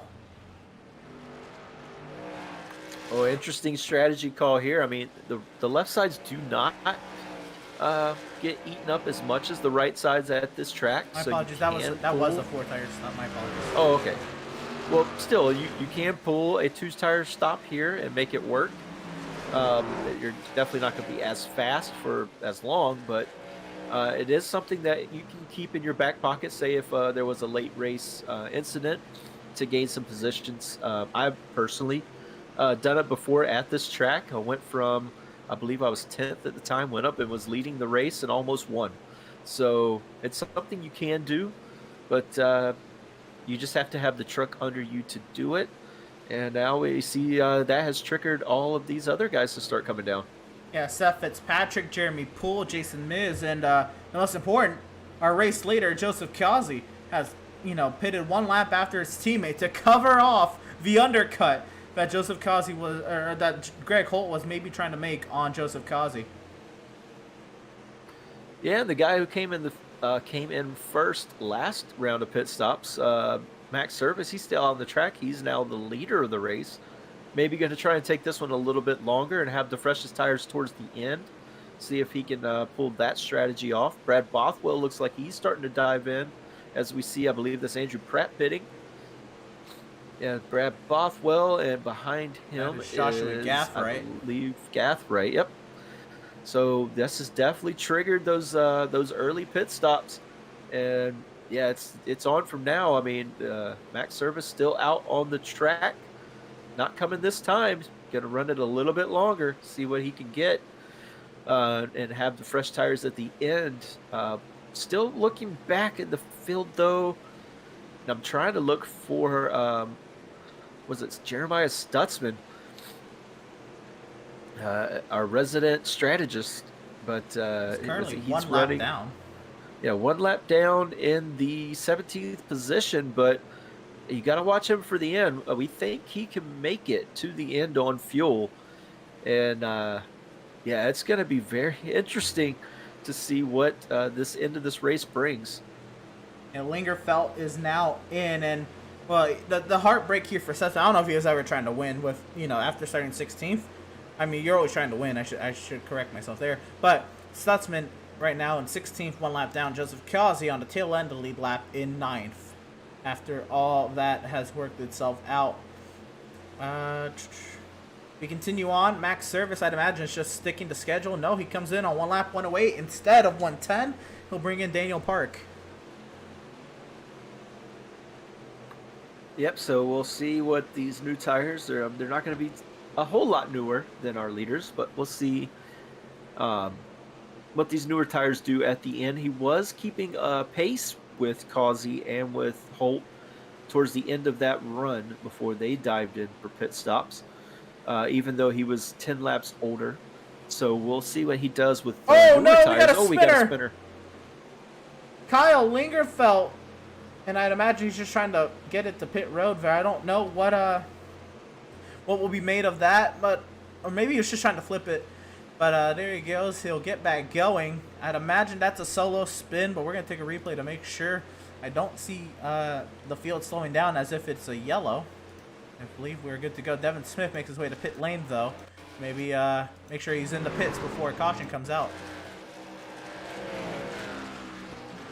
Yeah, I wonder if he was, yep, he had just come back up on new tires, I believe. Yep. So Kyle Lingerfelt off of turn number 4, that's exactly, very cold, very fresh tires. Just a kiss. Oh. Oh, and then he kisses it again, double tap there. But, yeah, the driving backwards a little dangerous, trying to get it flipped around.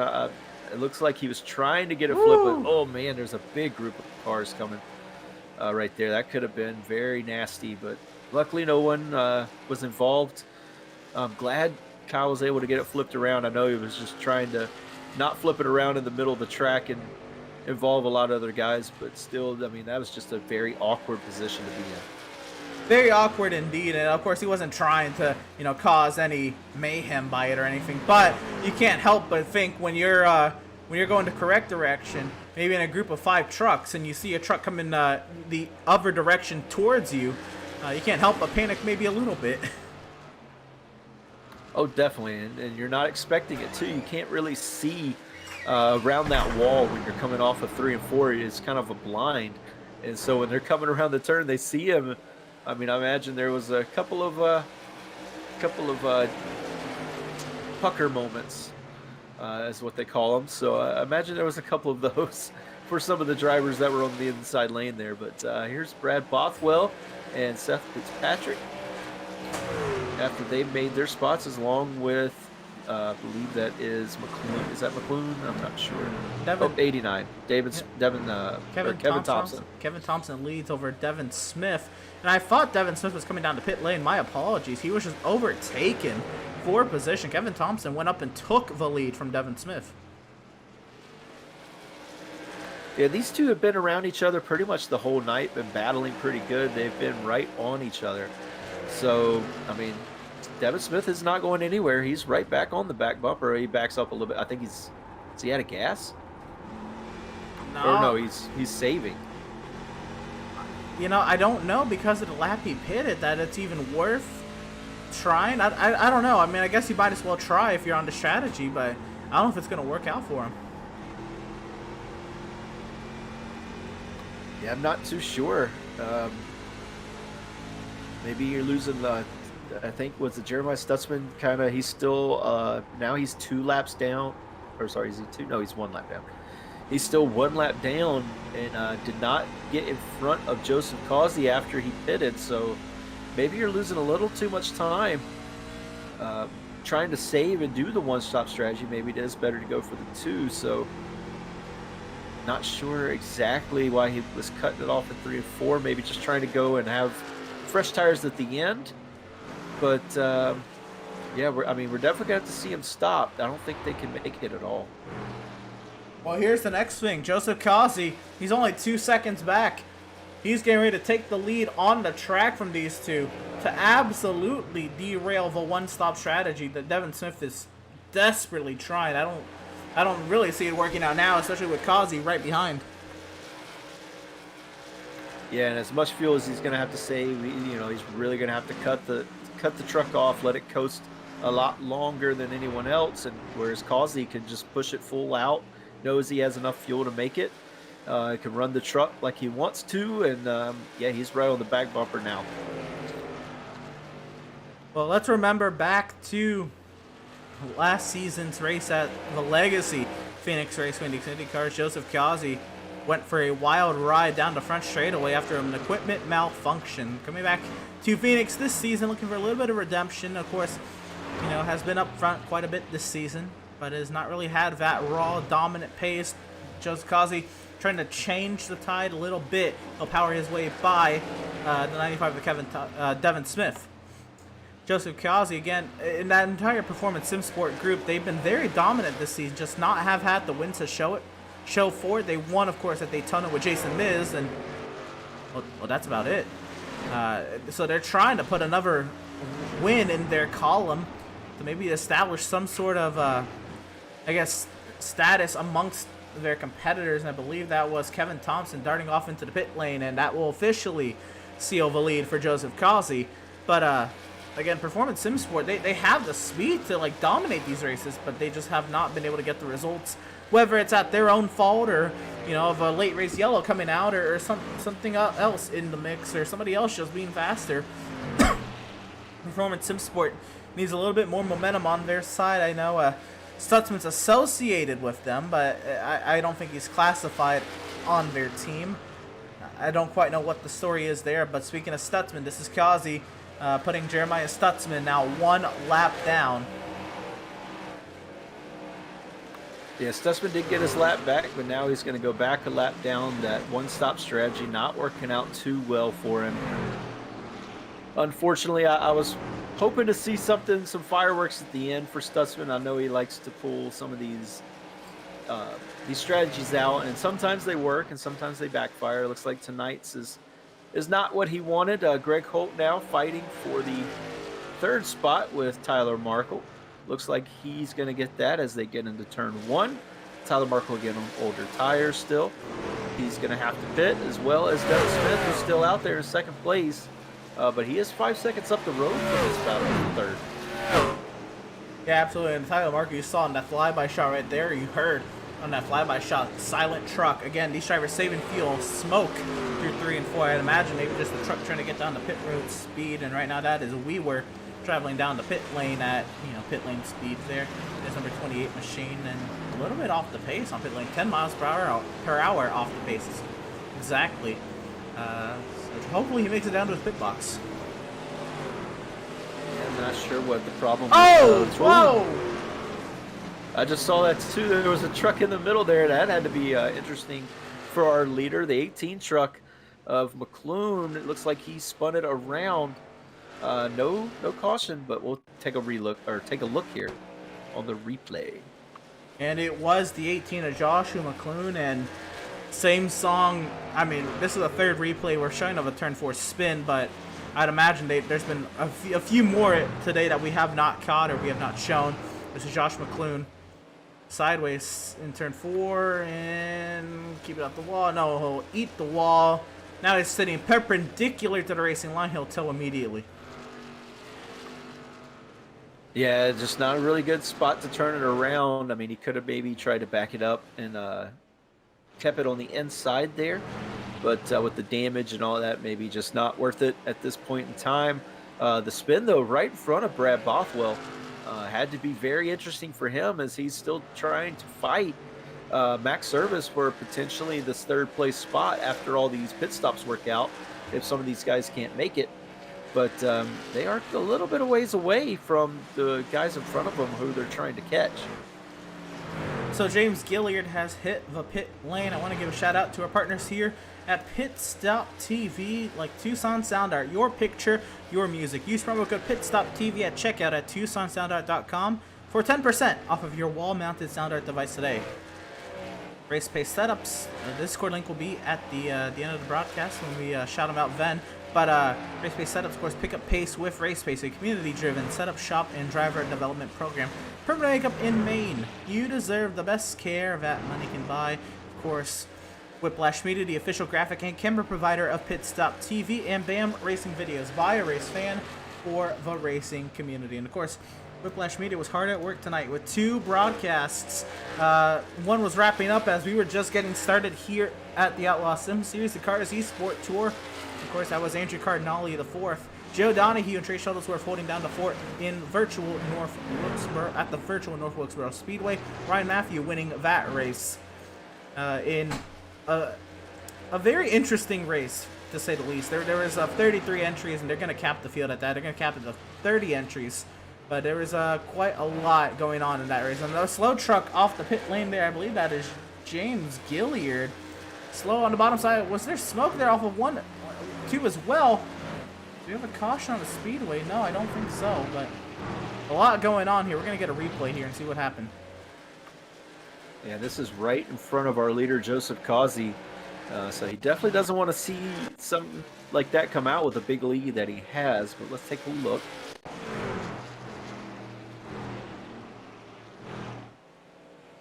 I'd imagine that this is probably just the spin from Gilliard, and the smoke was up in front of Causey. Is most likely what I saw. But there's turn 2, the first spin we've seen off of turn 2, and there's James Gilliard. And yeah, it looks very clean behind him. It was just a solo half spin for Gilliard. He's able to save it. Yeah, there's a lot more room to save the truck down in turn 1 and turn 2. Very similar on like cold tires, like we said. Gilliard had just stopped, and cold tires, you're so used to driving the truck when it's on the old tires, you know, as you're driving longer and longer and longer, and then when you come out on new tires, you're like, all right, I can go for it a little bit more, and it's not the case. Sometimes that truck just goes around. But Greg Holt back up into the second place. He's gotten around Devin Smith, who's still out there, but he is 6 seconds behind his teammate, and there is the 5 truck trying to unlap himself. Matthew Setzer, he is on newer tires. He just came down, so he's going to get around and try to get up to Causey to get a lap back. But yeah, I mean, Causey's kind of running away with this one, Emerson, and unless there is a late race caution, then I don't see anyone catching him. Yeah, this is definitely really fallen into Causey's favor now, and I believe most of the stops are done. There's maybe some late race pit stops from maybe failed one-stop strategy attempts, but at that, the strategy is kind of all set and done now. We're just kind of riding and seeing how this plays out. Let's take a look at the race info from today's race. We've only had 1 caution for 4 laps. There's been 10 lead changes, of course. Most of those a virtue of pit cycles. Actually, all of those pretty much is a virtue of pit cycles, except one where Brad Bothwell was on the pole and Joseph Causey took the lead from him after the first lap was completed. Let's take a look at the weather so far into this race. The track temp has risen 3 degrees. I'd imagine that's probably just because there's been trucks running on it, but still a very cold track temp. Yeah, very cold track temp. Not a lot of wind. That's going to affect these trucks too much. 2 to 3 miles an hour is not too bad.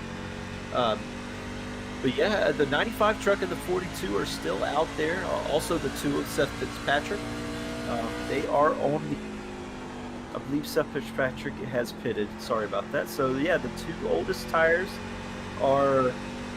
or the 3 oldest tires in the top 10 are Devin Smith, Tyler Markle, and Brandon Richardson. Back there in 10th, they still have not pitted. Brandon Richardson coming in now, though, to get his fresh tires and try to make it to the end. All the way lapped up to 9th place, I believe. Maybe even higher. Nope, 9th place. Fox is the first truck a lap down. But Yeah, I'm still kind of interested to see what Devin Smith and Tyler Markle can do. I just don't think they can save enough fuel to make it all the way to the end. I mean, maybe I'm wrong. There is only, was it 30, 32, 33? I can't really do math right now. My head's just not letting me, but not that many laps to go. I mean, we saw that Stutzman was able to do 84 laps.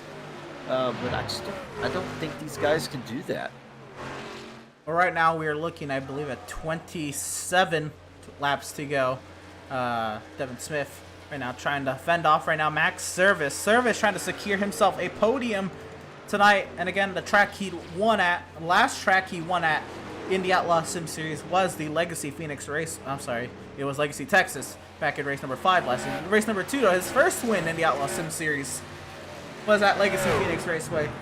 And again, Max Service working on a 35 race winless streak, trying to snap that tonight. He's got about 25 laps this time by the start finish line to do something about it. Actually, no, 25 laps this time now by the start finish line. I forgot Kazi was 11 seconds up the road. Joseph Kazi has a 7-second advantage over Greg Holt. The Performance Sim Sport drivers bring in the heat tonight. Can they seal the deal is the ultimate question. As Max Service puts himself back onto the podium, Devin Smith, Tyler Markle still have yet to pit, 4th and 5th. Seth Fitzpatrick right now riding very, very comfortably in 6th and looking to potentially take a top 5 if Smith or Markle cannot make the distance. Yeah, he's worked his way back up from a not a great starting position, and just had a very consistent run to the front and kept it up there as the night has gone on. Another guy that has had some troubles right behind him there, the 28 truck of Weaver. He's qualified close to the front. I believe he qualified in 11th, and now he's sitting at 24th. Last week's race winner, just not having the night tonight like we saw last week where he was just so dominant at Auto Club. But I'm sure that 28 truck is just probably not set up the way he wants it tonight. I'm sure he'll have it back the way he wants it at Las Vegas when we go there next week. But yeah, another good run there from Seth Fitzpatrick. Well, here we go. Brad Bothwell on 2-lap fresher tires than Jason Miz. This is going on for the 7th position. Last vehicles on the lead lap. Kazi in the same frame now as these two, I think, just settled a battle potentially. Actually, yeah, I believe Bothwell is pulling away from Miz now. But does Bothwell have what it takes to hold off Joseph Kazi to stay on the lead lap? Yeah, Bothwell's on a little bit newer tires than Joseph Kazi, but not much newer. And yeah, I mean, Kazi's just had his truck dialed in all night long, which we've seen repeatedly from these Performance Sim Sports drivers. Unfortunately, they just had some decent, these great finishes derailed from late race cautions, or actually, I think it's all been from late race cautions. And I know that they do not want to see that here at Phoenix, but normally the last incident at Phoenix is with about 10 to 5 laps to go. So, I mean, we're getting close to that. We're about 20 laps to go this time by. So, we're getting close, but I know that the 88 truck does not want to see this yellow flag. Seth Fitzpatrick working his way by Tyler Markle. Now up into the top 5 is the 2 truck of Seth Fitzpatrick, and he still has Devin Smith up the road potentially. Yep, and with 20 laps to go that time by, these guys, I believe it is Markle and Smith. Smith is sitting on 69 laps, and Tyler Markle on 67 laps on their tires and fuel, which I just don't see it making that way. I mean, it seems like Stutzman was just barely able to make it to 84. I'm not sure if he can make it any longer, but yeah, these guys, you hear them, they're cutting it off in both of the turns completely. Or not really in turn 1 and 2, mainly in 3 and 4, but we saw Stutzman was cutting off in both turns. So, and he also had that early race caution to help out a little bit. They don't have that this time by. But yeah, he's cutting it off really early and letting it coast. Ooh, Little sideways. Devin Smith still trying to hold on to that truck, and that's just when you get it back to the power. That's when, you know, the tires get spinning again at a higher RPM, and you're trying to keep that truck under control. And again, on 70 lapable tires at this point, and lighter fuel cells, very difficult conditions. At the same time, you're trying to do a job of trying to, you know, stay in the highest position you can. He's got about 6 seconds over Seth Fitzpatrick, by the way. But he's got to save fuel to make it another, we're coming around to, 16 laps to go for Devin Smith. More like 17 to go, now 16. 16 to go this time by the start finish for Devin Smith. Yeah, and you hear him when he comes off of the dogleg, he's cutting the truck off immediately on that straightaway. That's a lot of speed that he's giving up there, saving. Yeah, he cuts it off very, very early, getting into 3 and 4. And, I mean, I just don't know if he's going to make it. It'll be very interesting to see. Like I said, he's on the oldest, or he pitted the latest of, or he's on the oldest tires, the oldest, you know, non-fuel. So it'd be very interesting to see if he can make it and hold on to a top 5, top 10, but very interesting to see. I want to hear if Tyler Markle's doing the same thing. He pitted 2 laps later than Devin Smith. What is Tyler Markle doing? He is also saving fuel. Again, 2 drivers off different teams. Actually, I want to double check that. Actually, they're in the same Discord, so I'd imagine maybe that is being communicated. But still, trying to get some of their better results of the season there. You see, I believe that's Fitzpatrick working by a lapped vehicle there up the track. Yep, that's a lapped vehicle, by the way. Fitzpatrick still trying to chase down Devin Smith. Devin Smith still has a 5-second advantage over Fitzpatrick. Yeah, and you hear that Markle is actually shutting his truck off in 1 and 2 as well, which Devin Smith is not. So,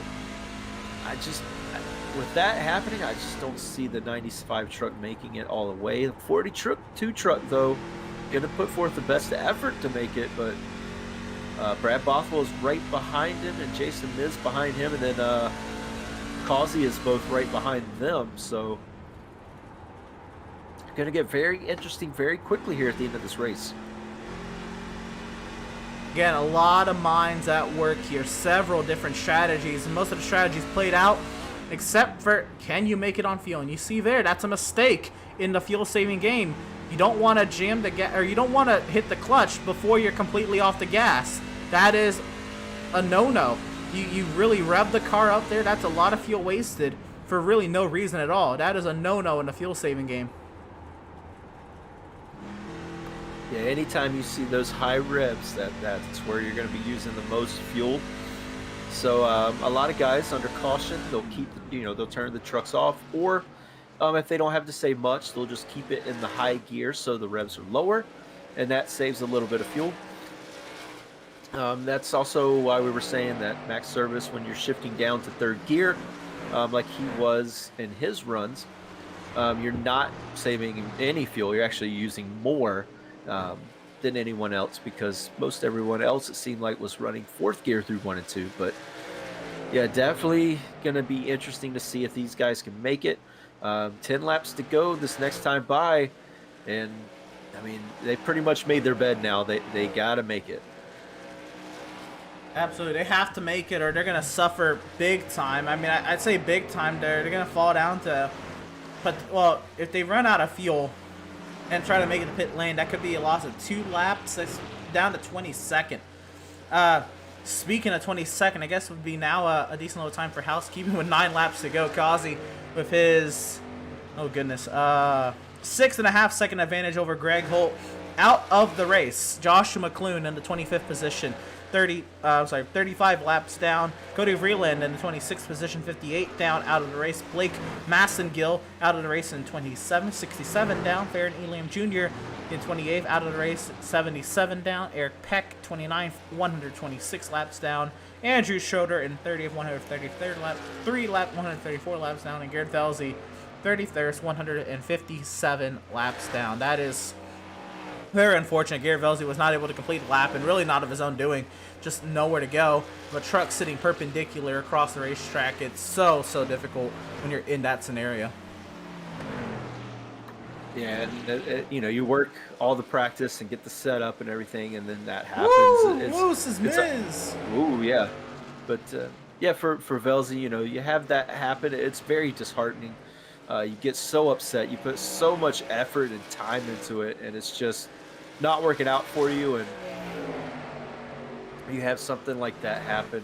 But you just got to keep pushing forward, get ready for next week, try to put your best foot forward there. So I'm sure he's going to do that. Definitely not the finish he wanted, but you know, there's next week. Push forward to that and see what you can do at Las Vegas. So, but here we are. Tyler Markle now the last car on the lead lap of 8th. Causey is right there behind him. Oh no, that was big time sideways for the 42 of Tyler Markle. And I was gonna say these boys were getting it, man. They were all over one another, trying to hold that spot. As Joseph Causey's coming up quick as well. Tyler Markle trying to stay on the lead lap, trying to make it on fuel, and he's got 5 laps to do it. Yeah, and the 95 truck's still out there. Devin Smith. I wonder how close these guys. They have to be on getting so close on gas mileage. But man, what a strategy call for both of them to try and pull this out. You hear the truck cut back on there in the middle of the turn. We could hear it on the TV camera there.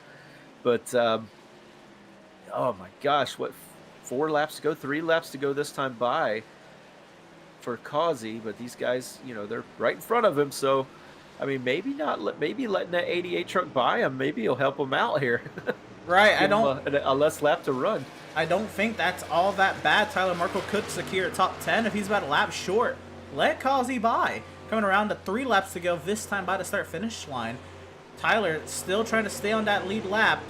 Joshua Fox is not too far behind. Fox is right behind the leader as well. So if Markle lets Causey by, he almost might lose a position as well. 3 laps to go for Joseph Causey, who is there on the rear end of the 42. Yeah, 42 truck not going to let him by. Tyler Markle putting up a fight here a little bit. I don't know how long it's going to last, being that he has to save as much fuel as he can, I'm sure. Oh no! Tyler trying to stay in front of Causey, and now Causey's just going to power around the outside, or maybe Tyler can get back to the front, or they're going to be side-by-side down the front straightaway. 2 laps to go for race leader Joseph Causey, and I think Markle has conceded in this fight. Yeah, and as he concedes, he's going to give up that 8th place position right behind him. It looks like Joshua Fox is on his outside. We'll clear him getting into turn 3, and that drops Markle back to 9th place. Now he's got to worry about that 10th place position of Kevin Thompson, how far back he is. This battle back here for the 16th position is going hard tooth and nail, but Joseph Causey, with 1 mile to go, he'll take the white flag presented by Tucson Sound Art, and be dominant day for Joseph Causey. Has led well over 125 laps. He has a 6.6 second advantage. Joshua Fox, the 8th place driver, trying to get his lap back, but through turns 3 and 4 to no avail. Joseph Causey, who absolutely dominated today. Performance Sim Sport back in victory lane. Joseph Causey wins at Phoenix. Yeah, Greg Holt will take home 2nd. Max Service going to bring it home 3rd. Seth Fitzpatrick's making his way around turns 3 and 4. And he's going to bring it home in 4th. Brad Bothwell. Oh, and it looks like the 95's out of gas.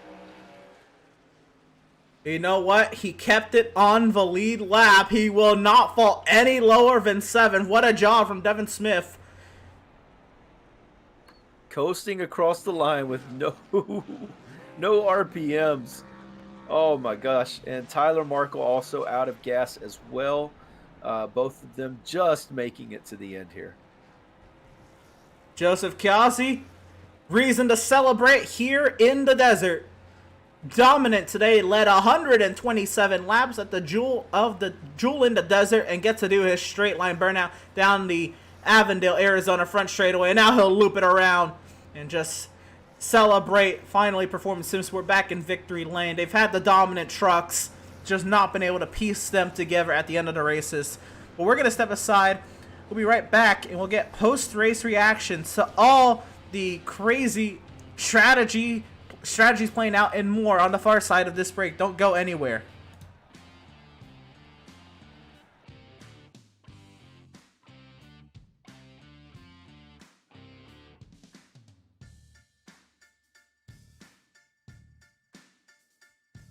SoundArt introduces an entirely new way to listen to music in your home.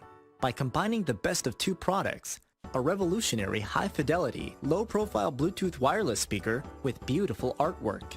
Select from a library of artwork or upload your own photos to personalize your experience. SoundArt ushers in an era of invisible, beautiful, and amazing sound throughout your home and redefines your entire entertainment system. The need to reclaim your floor space and rid your home of unsightly speaker boxes that need to be bolted to the wall is now a thing of the past. Our canvas is printed on high-quality permalite by Breathing Color. And select from our gallery or upload your own. Standard sizes include 16 by 20 and 18 by 24 canvas wrapped. Custom sizing is available, as well as surround sound options.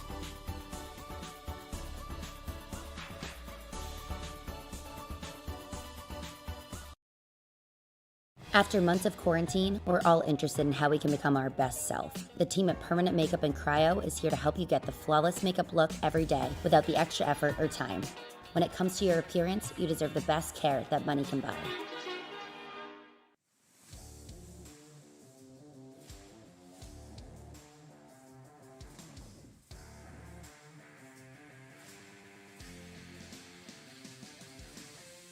Welcome, race fans, back to the virtual Avondale, Arizona. We're here now in the post-race coverage of the Outlaws Sim Series, round number 5 of 22 here at the Phoenix Raceway. And it was quite the race. Joseph Kazi dominated today, and he will pull into victory lane. And after a very dominant performance, finally, Performance Sim Sport back in victory lane. And Joseph Kazi, you were the one to do it. 127 laps led, Joseph. How does it feel finally getting it done? I didn't think I was going to get this one because I was not good here during when we were practicing. I was like, man, and when me and Greg were practicing earlier, I was like, man, I don't enjoy this place whatsoever. But I'll enjoy it tonight, definitely. Absolutely. It looked like your truck was just on rails. You really had no contest after lap 1.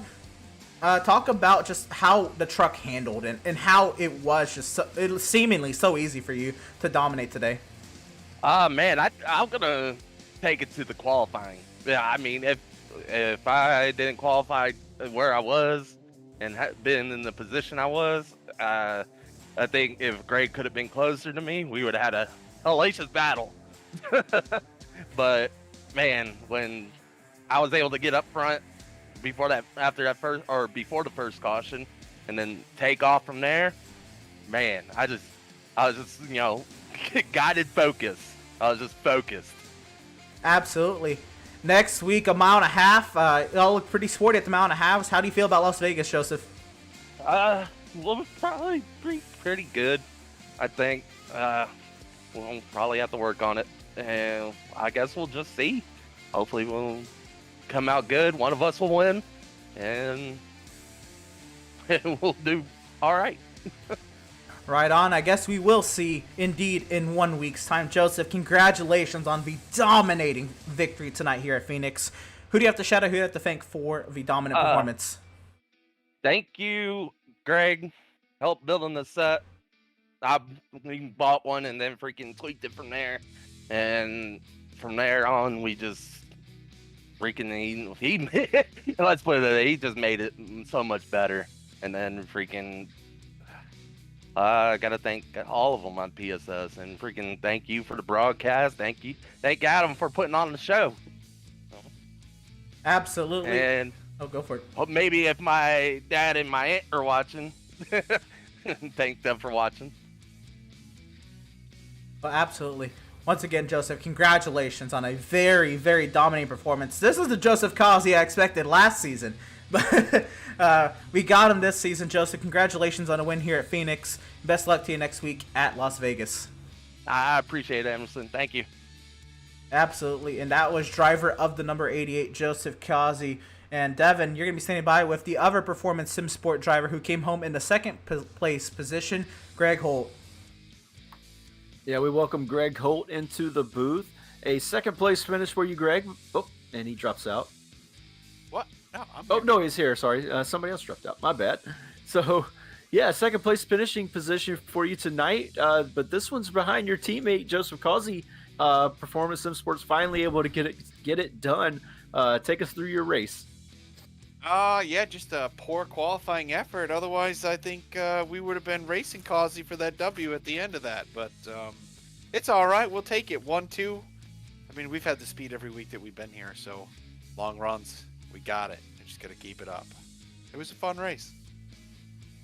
Yeah, you drove through the field at the beginning of the race there, but ultimately at the end, you're a couple seconds off, maybe 6 seconds off of Causey at the end. But take us through driving through the field and how it was to navigate, getting your way up to the second place. You just gotta be patient. This is not a place that, you get a little bit older tires, you get somebody that's really burned their stuff up, you can get to the outside of them. But it's just being patient and bottom feed, and make sure you don't hit anybody or anything. I know I got into Max there once, but he was downshifting in 1 and 2, and I wasn't, and he was letting off earlier and earlier in the center of the corner, and it was totally killing my whole run through the whole center. Yeah, I did everything I could not to get him. It was fun though. Yeah, the different strategies make it fun and interesting for all of us. Glad you were able to break it home second place, and we're going to go ahead and let you get your thank yous out of the way. So go ahead and shout out whoever you need to shout out, thank whoever you need to thank, and floor is yours. I'd just like to thank Adam for putting on Outlaws Sim Sports. Thank you guys for putting on the broadcast, and shout out to Causey, Joshua, Miz, Garrett, Jeff Converse, Stutzman. I can't remember if there's anybody else that was in our Discord. Crap. But everybody at PSM, thanks for putting in the time. Pays off. Finally. All right. Well, thank you, Greg. Good luck next week at Las Vegas, and congratulations again on the second place finish. Thank you. And that was second place finisher, driver of the number 3 truck, Greg Holt, and a driver that I was not necessarily expecting to be on the podium today, but absolutely came with the speed in qualifying and kept it up there all day. Max, a third place finish today, 6 laps led. Did you have anything for the Performance Sim Sport guys? No, not at all. They're too good. Craig is a miracle worker with setups, so I got nothing for them. They were just so much better through the center of the corners than I was, But overall, not a bad day. I'm pretty happy with it because I was just hoping for a top 10 coming into this thing. Well, I think a podium is much better than a top 10. Congratulations on the amazing run. We saw you speaking of center corner, you were downshifted the center corner. Obviously, Greg noticed it and commented on it in his interview. But you were shifting as opposed to others. There was kind of a grab back there at the field. But what was your reason for maybe shifting? Just trying to get the oomph out of the corner, or what was it to you?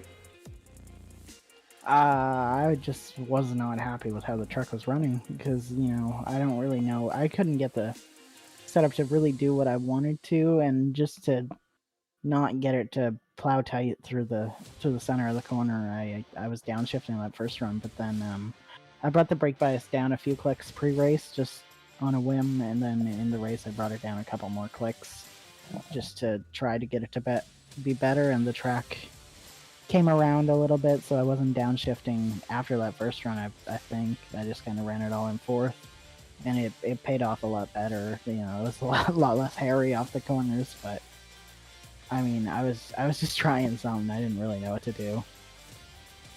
Absolutely. Well, you said you wanted a top 10. I think you got way more than that today. A podium at Phoenix again, the track you won at last season in a more modern form, but at that. Congratulations on the podium, Max. Who do you got to shout out? Who do you got to thank for the amazing run today? Gotta shout out all of Burnt River Racing, Legacy's left. Can't do it without them, even though I was the only one left at the end of the race. But no, they're fun. We had a blast. Well, I did. But yeah, that's it. All right, on. Once again, Max, congratulations on the third place finish tonight. 6 laps led. Best of luck to you next week at Las Vegas. Thank you. And again, driver of the number 81 Max service. And again, so glad to have him back on the track. But not only that, have the pace to, show up and put some speed out on the track. Devin, but let's see how the rest of the results kind of cycled themselves out. Seth Fitzpatrick with that 4th place finish, another great run for the driver into the top 5 in points. Seth Fitzpatrick staying in the top 5 in points, I should say. Brad Bothwell, his pole, another top 5 for him. It'll be 5th place for the 31 truck. Jason Miz comes home in 6th.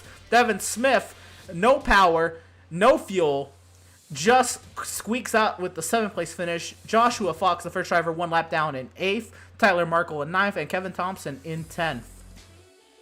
Yep, and then 11th is going to be John Mickey. Jeremiah Stutzman trying that one-strap strategy is going to come home in 12th. Jeff Converse will come home 13th. James Gilliard, we saw him have an issue on, I believe it was James Gilliard, on pit road, or at one point in the race, but he's going to bring it home in 14th. Andrew Pratt will bring it home 15th, and he's the last car 1 lap down. Then we start the cars that are 2 laps down.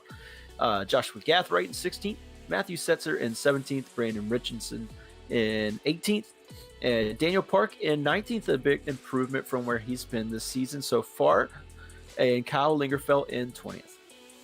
Yeah, a little bit of a disappointing run for Kyle Lingerfeld, especially after the practice speed. On to the next page here. Jesse Adams, 2 laps down in 21st. Same with Jeremy Poole in 22nd. 4 laps down, we'll find Matt Rogers, 23rd. Joe Weaver, last week's winner, there in 24th. Then drivers out of the race, Josh McClune, Cody Vreeland, Blake Massengill, Farron Elam Jr., Eric Peck, Andrew Schroeder, and Garrett Velzy. The 31 drivers and how they came to the checkers, or just were classified when everything was all said and done. A lot of action here on the channel tonight. We had another doubleheader with the Cars Esports Tour season opener at the North Wilkesboro Speedway. Again, congratulations to Ryan Matthew, and a big shout out to Andrew Cardinale the 4th. Joe Donahue and Trey Shuttlesworth working that production, holding down the fort at the virtual North Wilkesboro Speedway. Upcoming on the channel tomorrow night, the 3rd round of the North American Racing League GT3 cars on the channel. I'm so excited to be calling this race at Autodromo Jose Carlos Pace with João Paulo Costa, the Brazilian, on the crew. He's so hyped for Interlagos. I can't wait to see what he has to say and what kind of energy he brings for us tomorrow night, 9:15 p.m. Eastern, at Brazil's Grand Prix circuit.